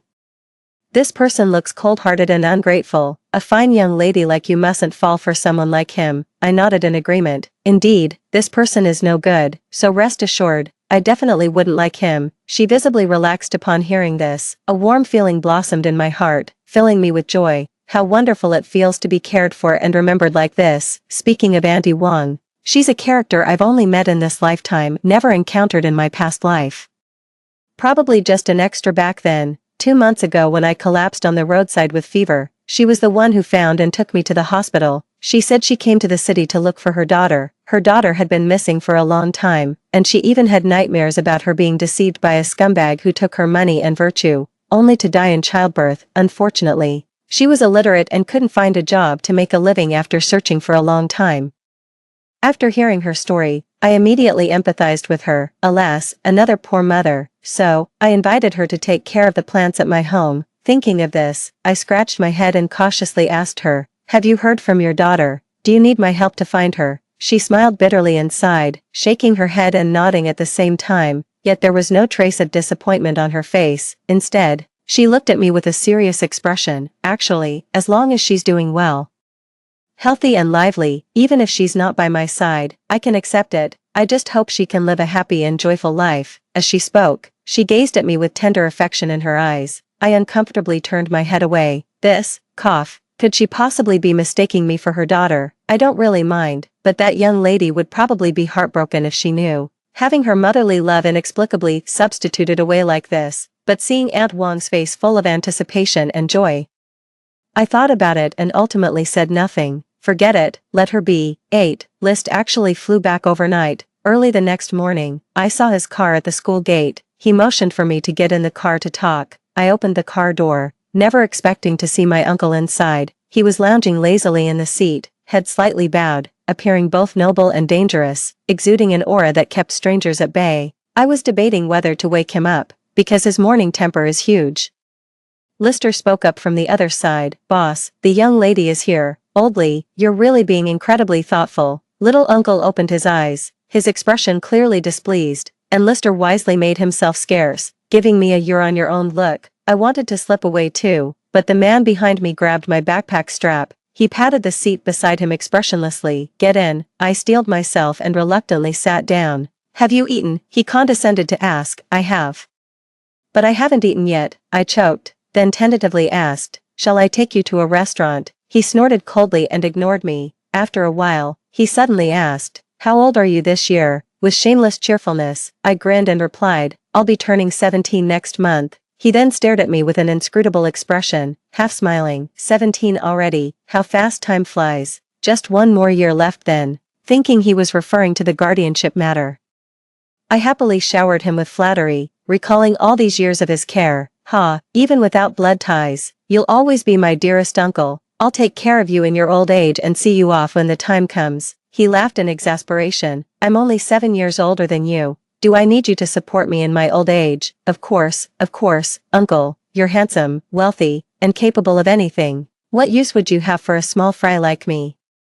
I continued shamelessly buttering him up. He was silent for a moment before abruptly changing the subject. Do you remember why your guardianship ended up in my hands? How would I know that? When I came in, there was only an old butler and a few nannies around me. You had long since packed up and gone abroad for further studies, and in my previous life, no one ever mentioned this matter, seeing that I wasn't speaking. He simply answered his own question. Looks like you don't remember. Fine, we'll talk about it when you go to college. He made up his mind and refused to say more. It just piqued my curiosity. Could there be some hidden plot here that I don't know about? Just as I was about to speak, he suddenly leaned in close, his cool-toned cologne mingling with the scent of red wine, instantly enveloping me in an inescapable embrace. I suddenly felt my mouth go dry and couldn't help licking my lips. It's getting late, you should head into school. I've been driving all night and need to rest my eyes for a bit. He stretched out his long arm, and thinking he was opening the car door for me, I quickly shifted aside. I never expected he would just take away the CD calcium milk from the side pocket of my backpack. Then heartlessly kicked me off the car. I hate adults with no sense of boundaries. 9. Liz took the confession letter I copied from everywhere and went to the academic affairs office. Want me to apologize to Su Yenha in person? LMAO. No way in hell. I was aimlessly wandering around the playground. After just a few laps, I saw the main group walking this way. Guyu, you stop right there, Lin Yuyu shouted from afar. As soon as the words fell, she and Qingyi flanked me from both sides. I frowned impatiently, thinking how damn unlucky this was. They just won't leave me alone. Su Yenha walked over, his gaze darkly fixed on me. I heard you're transferring schools, though he smiled gently, his eyes were ice cold. None of your business, I immediately retorted with sarcasm. What gives you the right to question me? Su Yenha hadn't said anything yet. Lin Yuyu was displeased. Xiaohe, why are you wasting words with her? Make her apologize now. How dare she freeze that card?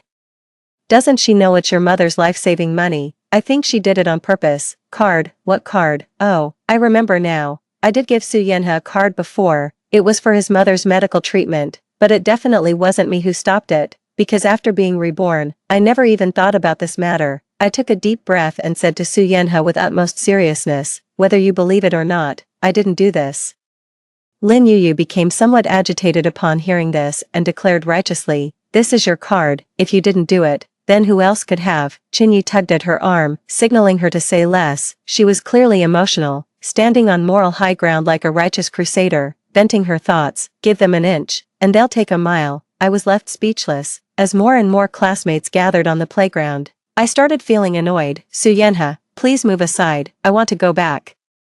Yet he remained motionless, staring at me with sharp eyes. I'm not here to ask about that card. I just want to ask you one thing. I just can't figure it out. Why did you suddenly start hating me so much? Or rather, he suddenly leaned in and whispered very softly in my ear, you actually hate me, don't you? His tone was utterly certain. In an instant, my heart leaped into my throat, nearly jumping out of my chest. His current aloof and detached demeanor, stripped of its usual gentle undertones, gradually overlapped with his cold and indifferent self from the previous life. Could he have been reborn as well? No, impossible. I mustn't panic prematurely. No, even as my heart churned with turmoil, I maintained a stoic expression and denied it. I don't hate you. I deliberately smirked maliciously and whispered, look down on you. That's all. I realized I misjudged you. So now I'm just waking up to the truth and correcting my mistake. 10.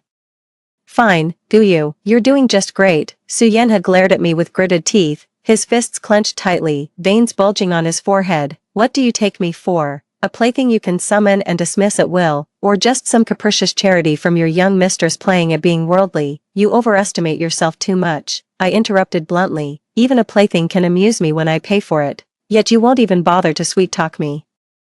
How dare you claim to be a plaything? It's far more noble than you. Hearing this, Su Yenha's gaze instantly turned sharp as a blade, as if he could cleave me in two. Lin Yuyu couldn't hear what we were saying, but she saw her Xiaohe's face turn ashen with anger. Ignoring Qingyi's attempts to stop her, she raised her voice loudly. Classmate Gu, why do you keep bullying Xiaohe? Just because Xiaohe doesn't like you, you first hit him for no reason.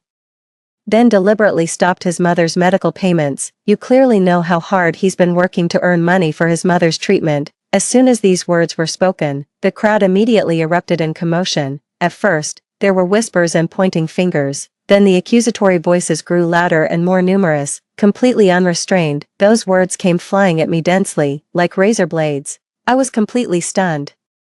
How long has it been since I last encountered such a scene? Even though it's been a long time, I still remember it very clearly. Back then, due to chemotherapy, I lost all my hair and my appearance became ugly. They deliberately pulled off my wig, mocking me as a freak. They paired me with the messiest boy in class, exaggeratedly mimicking my seizure movements, pointing and laughing right in my face. It was probably a rainy afternoon when they stopped me again for their amusement. Amid the shoving, I fell from the 7th floor railing. The howling wind mixed with screams rushed into my eardrums, and the world plunged into darkness in an instant. Could the same nightmare be repeating itself here again? In an instant, the helplessness, fear, and despair of near death came crashing down upon me once more. I couldn't help but tremble. No, I can't dwell on this. I need to stay calm and find a way out of this predicament. You're shivering from the cold. Why didn't you wear more? Amidst the chaos of my thoughts, a coat suddenly fell over my head, wrapping me up completely. The familiar scent of cold-toned perfume rushed towards me. He stood by my side, as if walking against the light. What are you afraid of? If you're bullied, just fight back. I've got your back no matter what. Also, the squeaky wheel gets the grease. 11. Uncle stood with one hand in his pocket, shielding me behind him while List followed closely by his side. As a business tycoon who operates in both legal and underworld circles, he was far beyond what Qin Yi and Su Yenhe could match at this stage. Just a slight release of his imposing aura was enough to intimidate these naive high school students. He surveyed the room with amusement, but narrowed his eyes slightly upon spotting Su Yenhe. If there's anything, you might as well tell me, and I'll make the decision for her. Lin Yuyu inexplicably blushed and shyly stepped forward first, saying, Hello, I'm Guyu's classmate. My name is Lin Yuyu. Well, the thing is actually like this. She stumbled through her explanation. Uncle listened expressionlessly. In his eyes, this farce was probably as childish as kids playing house, yet I felt utterly defeated and at a loss. It seems I can never escape the nightmare of the real world, even if it happened in the life before last. Now the slightest trigger can infinitely amplify my fear, because I've never truly overcome it. Long ago, my mother was my protective shield. In my past life, this character's setting was my protective shield, a massive inheritance, superior social status, and an invincible uncle as my backing, so no one dared to bully or provoke me. Given another chance, I still find myself hiding behind others, being protected. I couldn't help but look up at the man standing before me. His tall figure shielding me from all malicious gazes and the flood of harsh words that should have come. Suddenly, my heart grew calm. No one is born strong. Everyone starts from nothing. Even my youngest uncle was once exiled from the family, adopted by Grandpa Gu, and later returned with the demeanor of a strong man, reclaiming his position as heir, gritting his teeth and persevering step by step. I once struggled with the boundary between reality and illusion. Obsessed with using settings to conceal my cowardice, wretchedness, and lowliness, afraid that others would discover my ugly past self. I've also been stuck in a dead end, completely denying my own existence, even placing the hope of living a wonderful and happy life on others. Thinking of this, I subconsciously glanced at Su Yenhe, only to find him staring straight at me. Our eyes met, yet I remained utterly calm, without a ripple of emotion in my heart, because I had suddenly seen the light. It was me in the past. The future will be mine too. The present is reality, I think, therefore I am. 12. I abruptly tore off my coat and strode forward before the crowd. Since it's a nightmare, I should be the one to break it apart piece by piece. For the first punch, let's start with this farce. Seeing this, my uncle silently took a step back, yielding the space to me. After receiving his approving and encouraging look, I cleared my throat and raised my voice. Hitting someone was indeed my fault. I was probably too scared at the time, worried that the kitten might be taken away, and impulsively got into a conflict with Sue and the others. I've already made a deep self-criticism to the teacher and can also apologize to Sue. As long as I don't say sorry, it doesn't count as an apology. I never stopped paying for Sue's mother's medical expenses. It's true that I gave Sue that bank card, and it contained all my saved allowance, about 1,000,000 yuan, which I donated unconditionally for Sue's mother's treatment and won't take back. Just a small amount of money, don't worry about it. As for why the money couldn't be withdrawn, I'll investigate and give everyone an explanation. When the time comes, I'll post clarifying notes in every corner of the school. I don't have feelings for Sue, let alone harbor hatred from unrequited love. The donation was purely out of compassion. You and Lin Yu should stay tied together forever. Don't go ruining other people's lives. That's how things are. The innocent need no defense, and I have a clear conscience. As soon as I finished speaking, I felt a wave of relief. I could finally face the bloody scar deep in my heart and confront myself with courage, fearless and carefree. People were whispering among themselves when suddenly someone shouted, "Some people do good deeds without expecting anything in return, while others contribute nothing but their mouths, just spouting moral judgments." Once someone took the lead, others naturally joined in. Exactly. Without knowing the truth, you'd think they were truly heinous criminals. No matter how rich someone is, it's their family's money. They can donate if they want to, or not if they don't. How dare the recipients make demands? We're all classmates. How can you accuse someone without even understanding the situation? Our class discipline committee member also stepped forward. "Lin, I think you should apologize to Gu. Do unto others as you would have them do unto you. We can't let good-hearted people feel unappreciated." Lin Yu looked left and right in disbelief, only to find everyone staring at her with reproachful eyes, overwhelmed with grievance. Her eyes reddened as she ran out of the crowd in tears. Jinyi quickly chased after her. Just then, the class bell rang, and the playground quickly emptied as everyone scattered. Only Su Yanhe remained standing in place. He took a step, about to walk toward me. Pretending not to see him, I immediately turned around and cooed, "Uncle, I'm so tired. I really want to go home." "Then go home and rest. Even brave girls can be willful sometimes." He smiled and patted my head, giving List a subtle glance without changing his expression. The other party immediately stepped forward to stop Su Yanhe. After we had walked quite a distance, Su Yanhe suddenly shouted forcefully at my retreating figure, "Guyu, I will definitely pay you back that over 1 million yuan someday. I don't owe you anything." 13. The reason for the card's deactivation was easy to trace. Su Yanhe had used it for part-time job order brushing, resulting in excessively large transaction volumes. The bank suspected him of money laundering and fraud, leading to the card being frozen.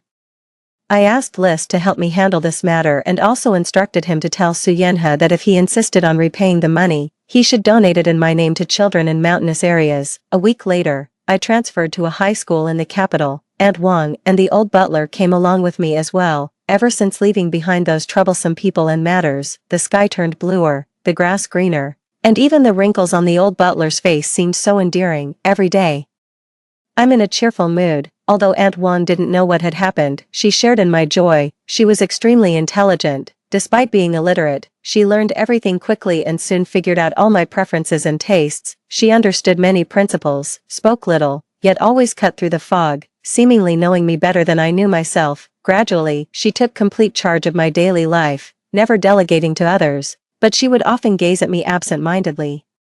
Her eyes filled with both sorrow and contentment, as if through me, she was looking at another person she had been longing for day and night. I understood she was thinking of her daughter. I asked my uncle to help find her daughter, but he stared at me strangely for a long time. Fortunately, he didn't refuse. 14. In the blink of an eye, a year had passed. On my 18th birthday, I received a call from an unknown number. "Hello." I greeted politely. The person on the other end remained silent. Only their rapid, nervous breathing audible. "Hello." Thinking it might be a classmate playing a prank, I called out several times. That person remained silent. In the living room, Aunt Wang was calling me to make a wish and cut the cake. I was about to hang up the phone. Suddenly, that person spoke up in a hoarse voice. "Happy birthday to you." This time it was my turn to fall silent. I remembered that in my past life, when I was with Su Yanhe, I rarely celebrated my birthday.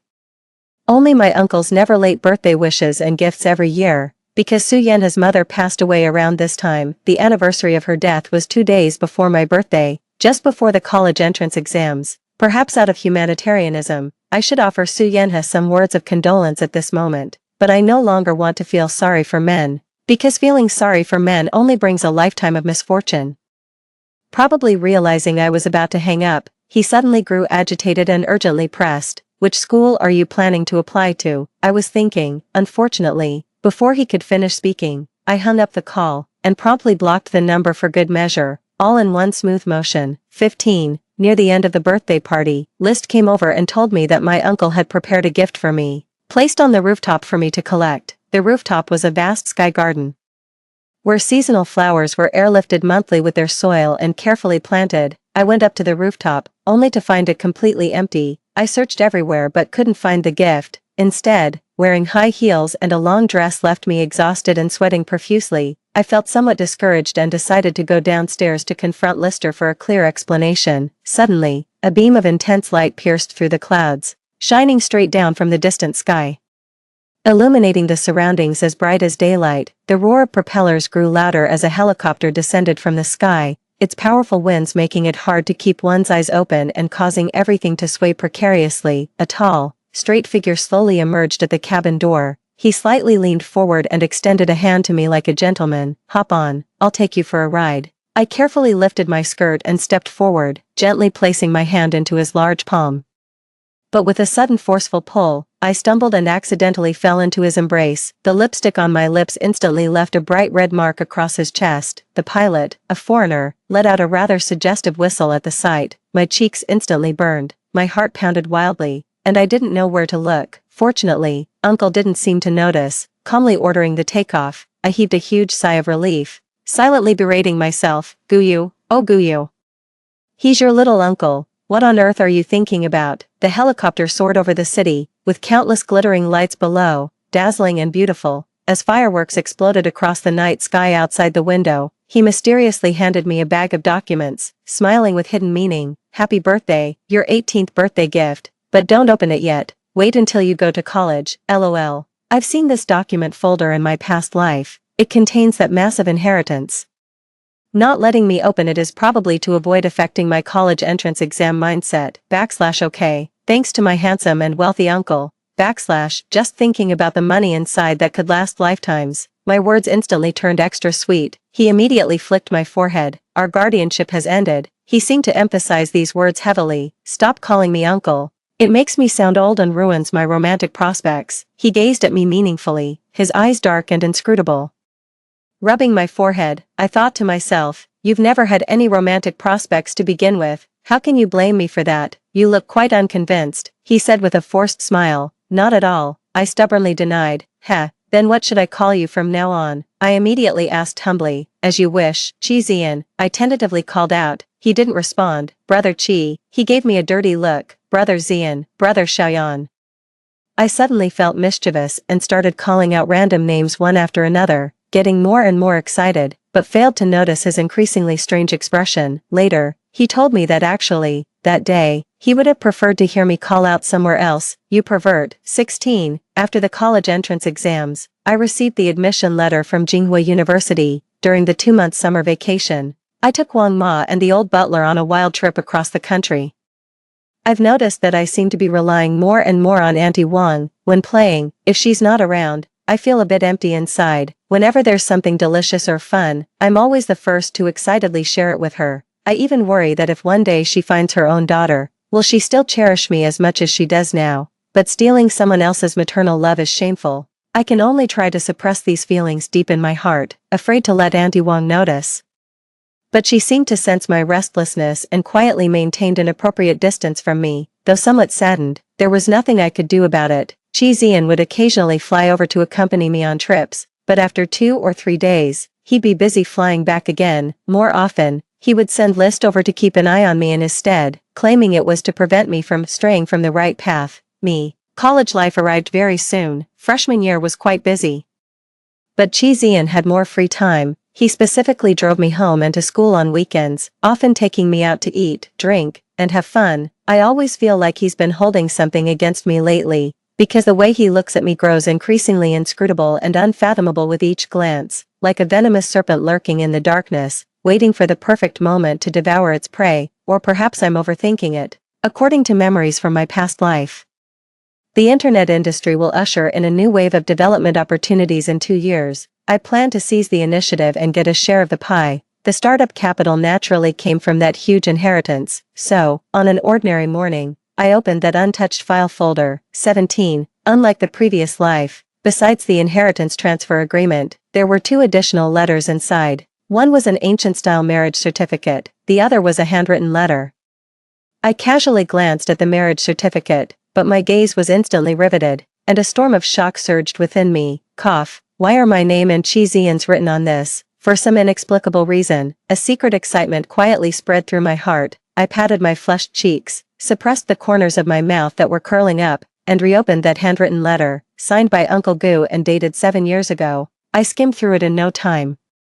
The gist of the letter was that Chi Zian and I had been betrothed since childhood, but as fate would have it, after Chi Zian fell into misfortune, he was adopted by Grandpa Gu to conceal his identity, and later successfully returned to his family, reclaiming everything. Before his death, Father Gu left a will specifically requesting Chi Zian to marry me and take over the Gu family business. The letter stated that if I wanted the inheritance, I must marry Chi Zian, otherwise the entire inheritance would go to Chi Zian. This was done to prevent the Gu family's wealth from falling into the hands of ill-intentioned people, which could destroy a century-old foundation overnight, while also avoiding me being constantly targeted and schemed against. So you're saying if I hadn't married Chi Zian, I would have lost both the person and the money?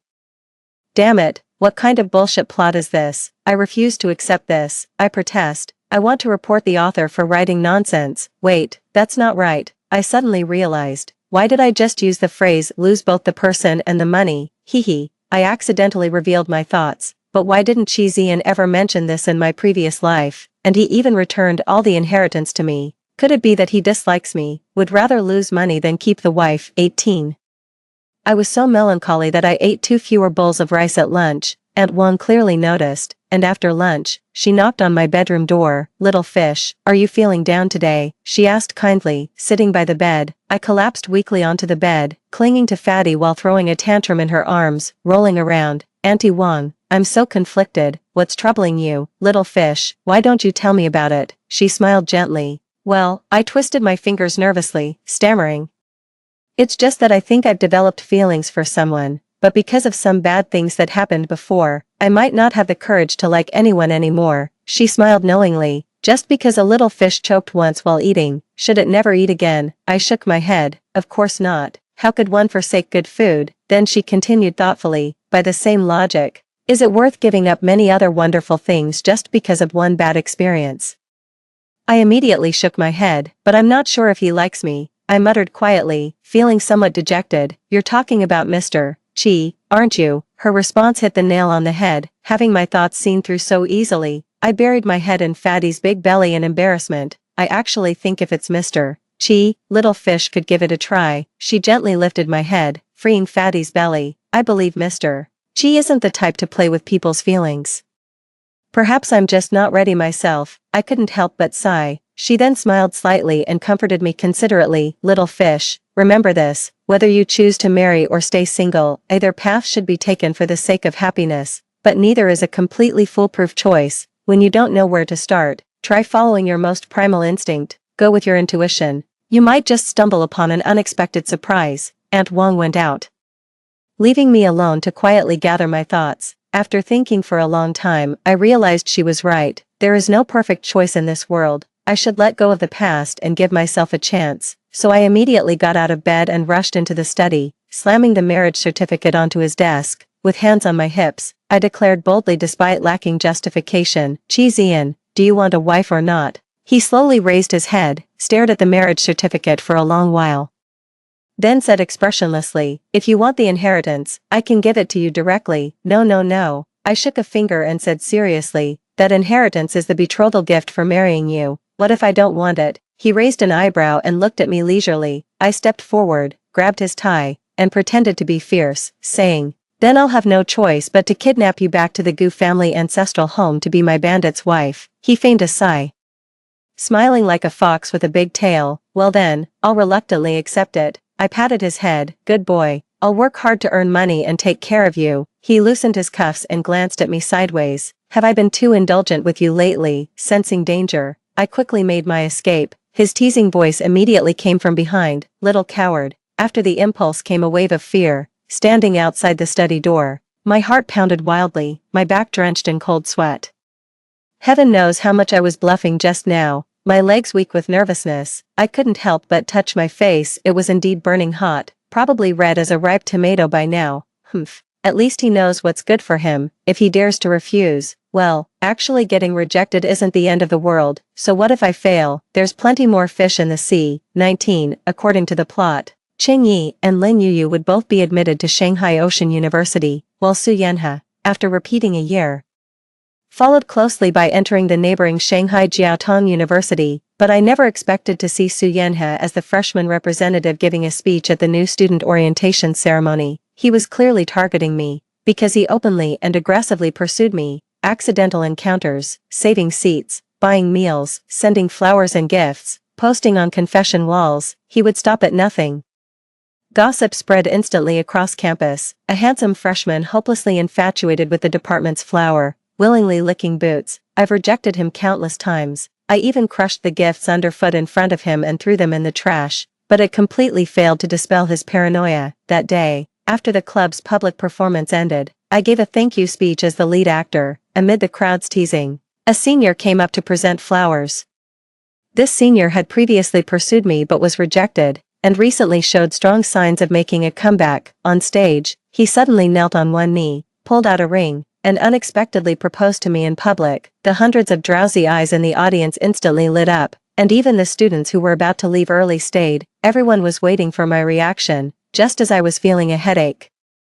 I suddenly felt an inexplicable chill down my spine. A sharp gaze from the crowd was firmly locked on me. I instinctively turned my head, only to find Qi Zian had somehow arrived here. He leaned against a corner of the auditorium, staring straight at me with a half-smile. Before me knelt the senior student on one knee. Behind me was Qi Zian's snake-like gaze. Between the devil and the deep blue sea, I was caught in a dilemma, wishing I could vanish into thin air. After carefully considering my words, I was about to politely decline the senior. Suddenly and unexpectedly, another figure rushed onto the stage. It was Su Yanhe. What the hell are you doing? He threw a punch at the senior. The two immediately started grappling with each other. The onlookers quickly stepped in to break up the fight. I took advantage of the chaos to slip away quickly. I originally planned to sneak around Qi Zian through the back door, but unexpectedly, he blocked my path right then. He stepped closer to me.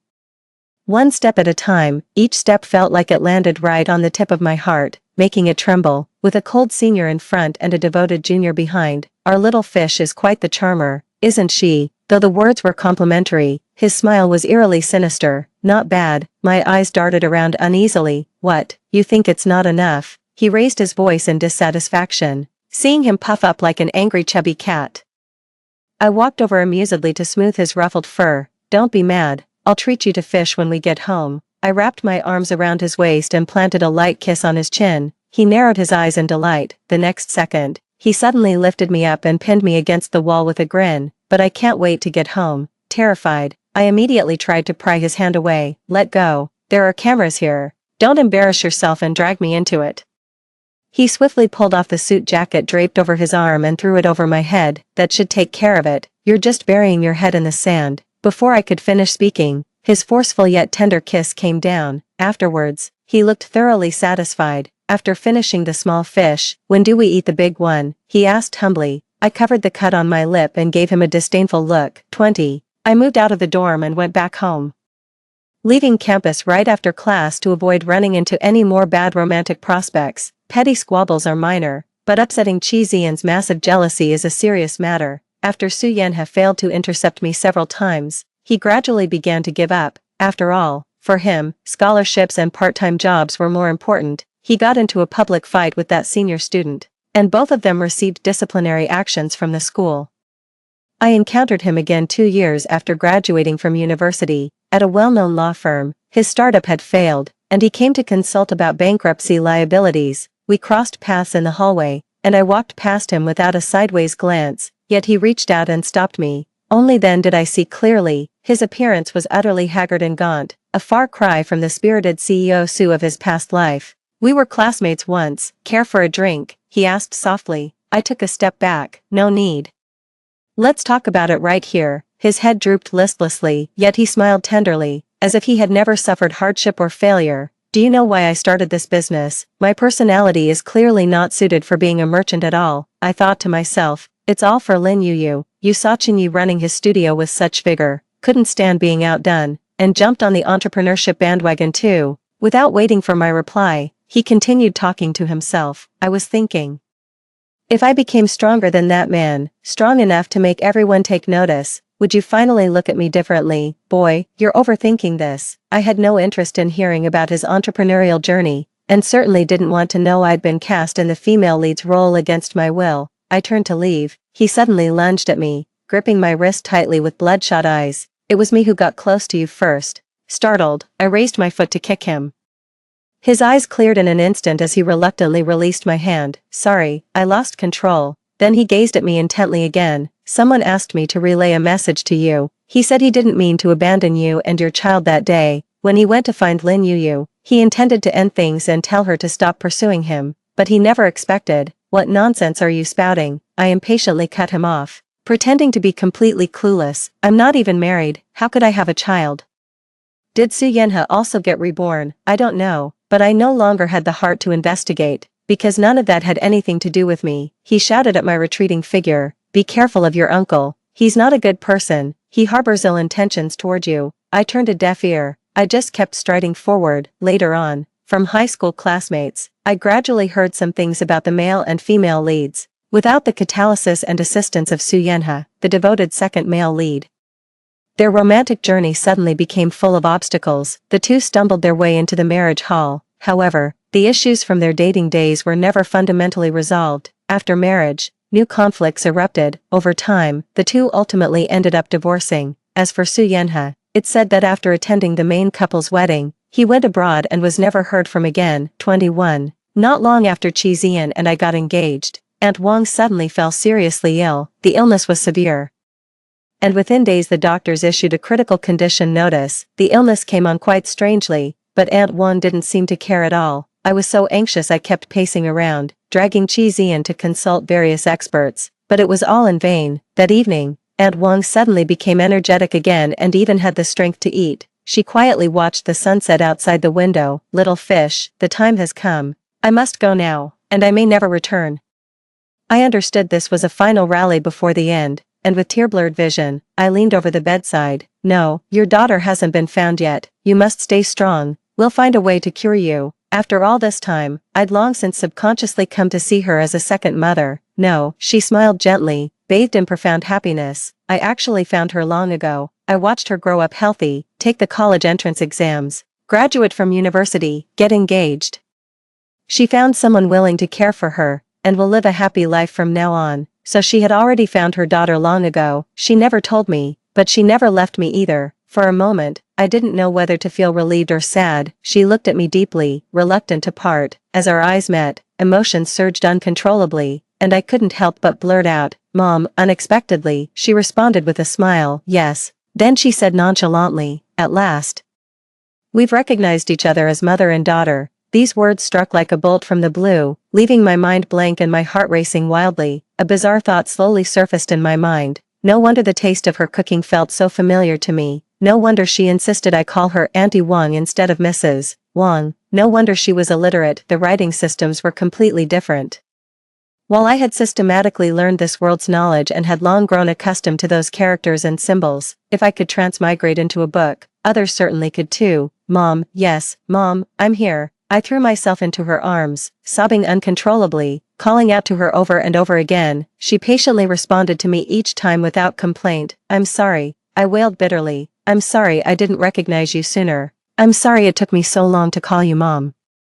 I'm sorry I didn't take good care of you either. But why is it that the moment I finally meet my mother, she has to leave me forever? Sweetheart, don't cry. It's not like we'll never see each other again, she said softly as she wiped away my tears. Take good care of yourself. Don't lose your temper. When Mom learns how to send dreams, I'll come visit you often. What do you mean? I sobbed uncontrollably.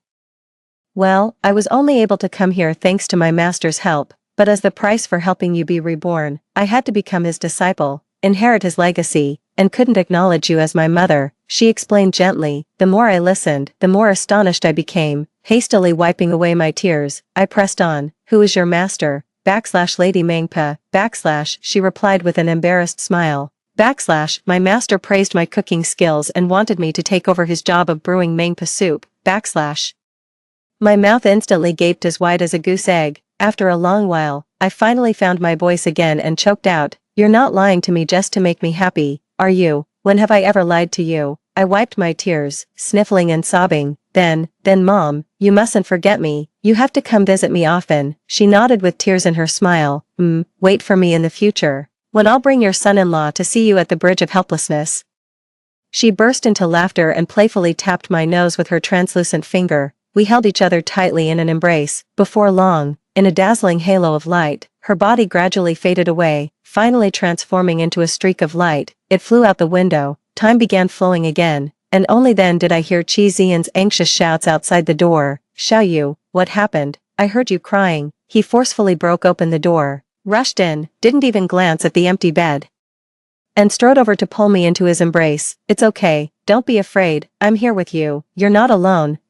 Tears streamed freely as I buried my face hard into his chest. So, I wasn't all alone after all. While I'm here trying my best to redeem others, Mom is also working hard to save me on the other end. End of main text. Extra. 1. Chi Zian fell in love with Gu Yu at first sight. Unfortunately, at that time, he didn't know this was the person he was betrothed to since childhood. They first met at a rural homestay. At the time, he was looking for a parking spot when an old man suddenly ran over and lay down right in front of his car. He suddenly realized this was a setup for extortion. Already irritated from driving, now some fool was trying to scam him. Just as he hesitated between driving off or paying to avoid trouble, a strange girl rushed over. Gu Yu came to deliver justice. She and her roommates had just been extorted by this old man yesterday. Within moments, she was shouting at the old man, whose booming voice and practiced aggression showed he'd done this many times before. Amidst the shouting, she suddenly clutched her chest, crouched on the ground trembling all over, and extended a shaky little hand toward the old man, making as if to grab his pant leg. Help, I have a heart condition, don't you dare leave, this is all your fault, you're not getting away without paying me 8 to 10 million.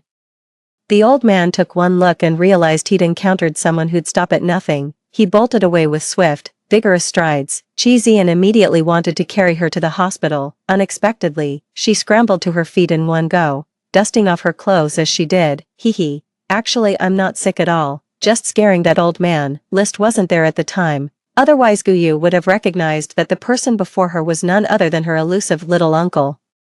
Chi Zian gazed at the mischievous, bright-eyed girl before him, experiencing for the first time what it meant to have a heart fluttering like a startled deer. He used to scoff at such romantic descriptions in classic literature. Why a startled deer? Why not a stampeding elephant? Was this some kind of elephant discrimination? To express his gratitude, Chi Zian treated her to a meal, but Gu Yu declined, saying her friends were waiting for her return. They were traveling during the National Day holiday. With that said, she waved her hand and ran off. The beauty didn't even leave her name, let alone contact information. In fact, if Chi Zian had paid more attention to his niece, he would have recognized his sweetheart long ago. Although he took over the guardianship of Gu Yu, it was out of gratitude towards Grandpa Gu. He himself had no thoughts whatsoever about Gu Yu. The only time I met Gu Yu, she was just 12 years old, while I was already nearly 20, long immersed in a life of power struggles and bloodshed. How could I possibly be interested in some little girl? So he arranged for someone to take care of her and simply left the country without a second thought. Even though Lister reported Gu Yu's situation to him every year, he couldn't be bothered to look, only caring that she was doing fine. He rarely sought out Gu Yu. She seldom contacted him either, preferring to reach out to Lister if needed. This resulted in the relationship between the two people being almost like that of complete strangers. 2. The second time they met was in Shanghai. She tapped on his car window with a radiant smile. Sir, buy one please. Support a college student's entrepreneurship. It turned out this was Gu Yu and her classmates' practical assignment, the street vendor economy, where they needed to reach a certain sales target to pass. Chi Ziyuan chose a car tassel because she said she had woven it herself. Then, like an awkward young boy, he excitedly hung this cheap, colorful tassel on his luxurious, expensive car. He stared at the swaying tassel as if gazing at his own restless heart. How beautiful, he thought, as he was admiring. It suddenly occurred to him that after all this time of unrequited love, he still didn't know who she was. But by the time he got off the car to look for her, she had already disappeared.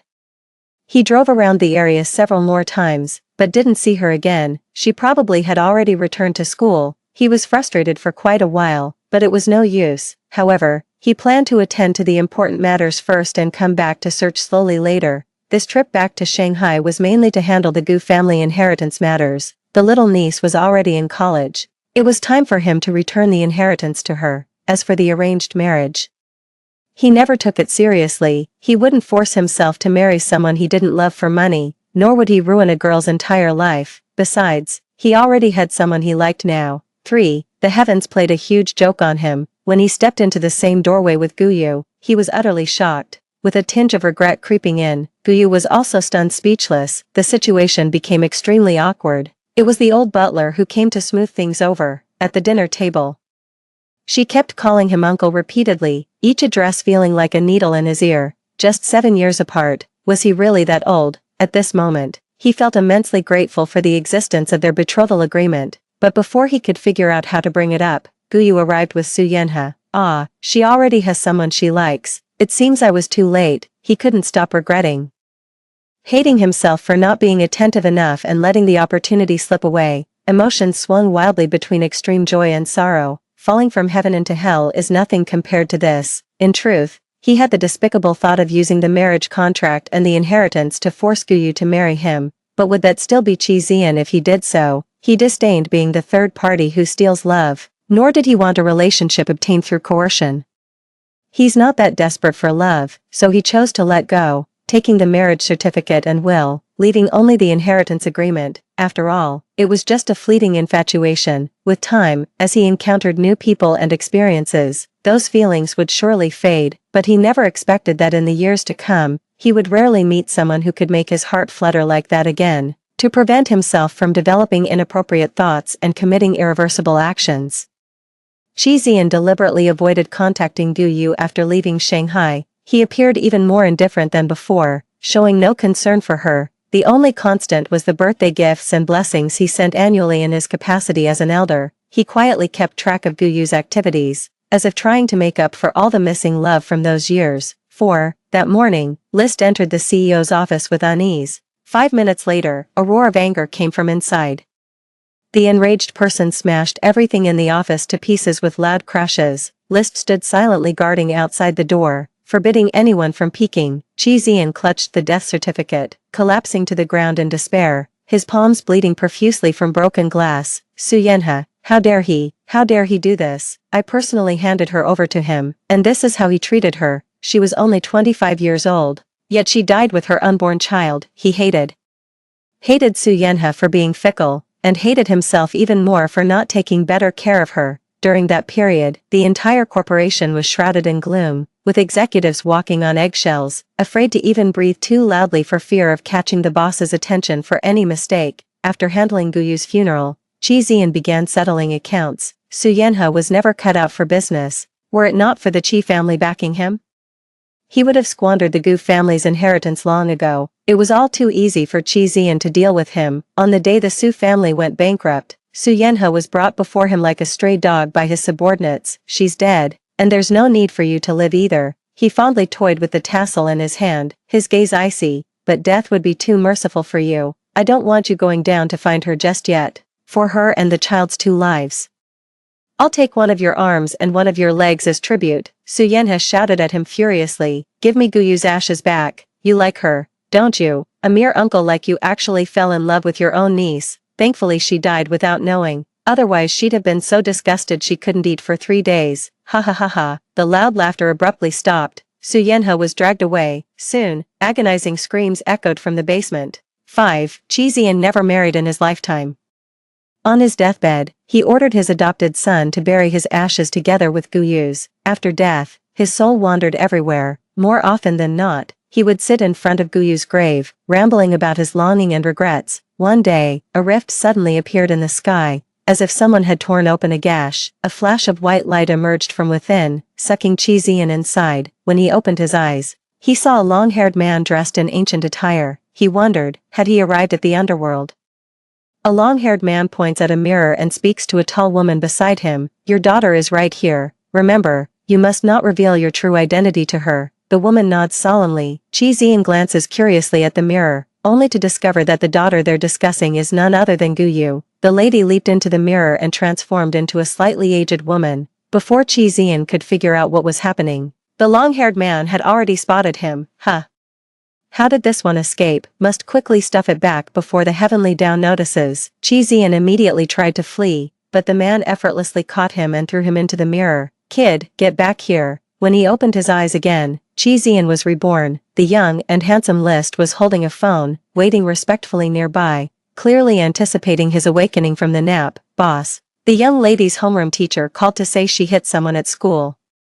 Still in a dazed and confused state, he casually asked, "Hit who, Su Yenha?" He sobered up instantly, wished he could tear his heart out and give it to him. He, given another chance, Chi Zian decided he'd rather die than let the person slip away again. His investigation revealed that the current Guyu was infatuated with Su Yenha, making it difficult to separate them easily. He had been too neglectful of her before, failing to fulfill his familial responsibilities.